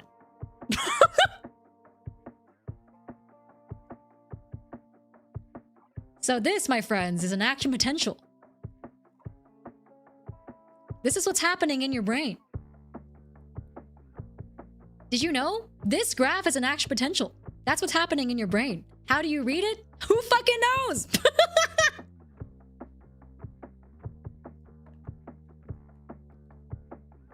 This is just an MMO raid strategy. True!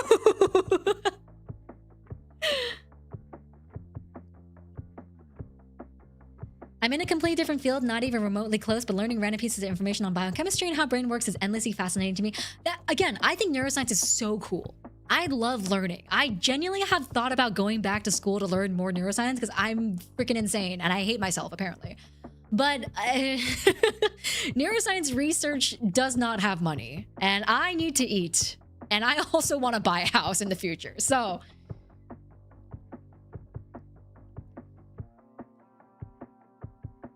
But yeah, I think we're gonna call it there for today, guys. Thanks for joining me on this very long yap session. I hope you guys had fun listening to me talk about neuroscience.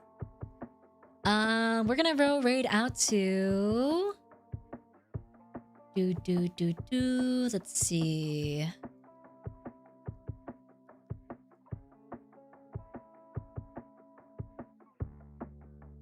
Let's go right out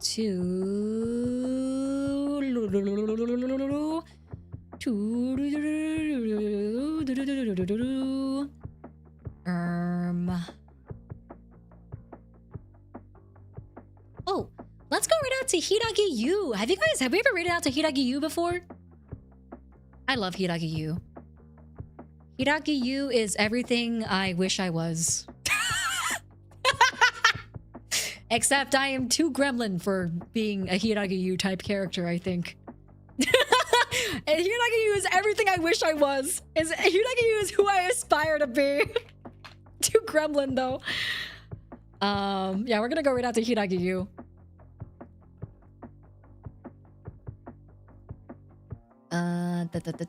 Sorry, give me 1 second. Me.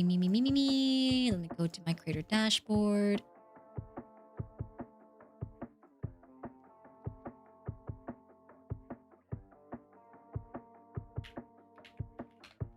Yeah, I think I'm too much of a little shit to be. I'm too much of a little shit. I wish I was a hot Ikemen type princely character, man. I wish I was soft-spoken and cool-headed and super chill and awesome and like Hiragi Yu. But unfortunately, I am a little shit. We're gonna go right out to Hiragi Yu on Twitch. Cookie emoji. I wish only the most delicious cookies for you. Zerutaku, what the heck? Thank you for the $100 dono. What the heck? What the hell? Wait, that's so sweet. I appreciate it. My voice is going. Thank you so much, Zerutaku. Thank you so much for the $100 tip. I'm very, very, very honored, and that is very sweet of you. And I'm shy that you would want to give me money. Thank you so much. I appreciate it. Okay, guys, we're gonna go right out to, let's see. Let's go right out to Snoozy. Let's go right out to Snoozy on YouTube, and we'll go right out to Hiragi Yu on Twitch. Okay, guys. Thank you so much for joining today. I hope you guys have a wonderful rest of your evening. By the way, there's merchandise. If you joined in today and you really like the yaps and you're like, I want something to commemorate my yaps with Yena Youngblood, you should get the limited edition merchandise currently on the store. That is linked here. Give me 1 second. It is for my New Year's concert. And if you haven't checked out my New Year's concert, you can check out my New Year's concert because I worked very hard on it. Yes, Yena Youngblood. If you liked Yena Youngblood, get Yena Youngblood merchandise to keep on your desk and remind yourself that she did rat surgery. But yes, have a wonderful rest of your evening, guys. Thank you for joining. I will now rapidly leave your location. Goodbye. Have a wonderful rest of your evening. Take care, be well, be kind to yourselves, be kind to others, and I will catch you guys tomorrow to finish off Hollow Knights. Maybe, possibly. I hope so. Enya, help me, please. But yes, take care, guys. Have a wonderful rest of your evening. Bye now. Bye-bye.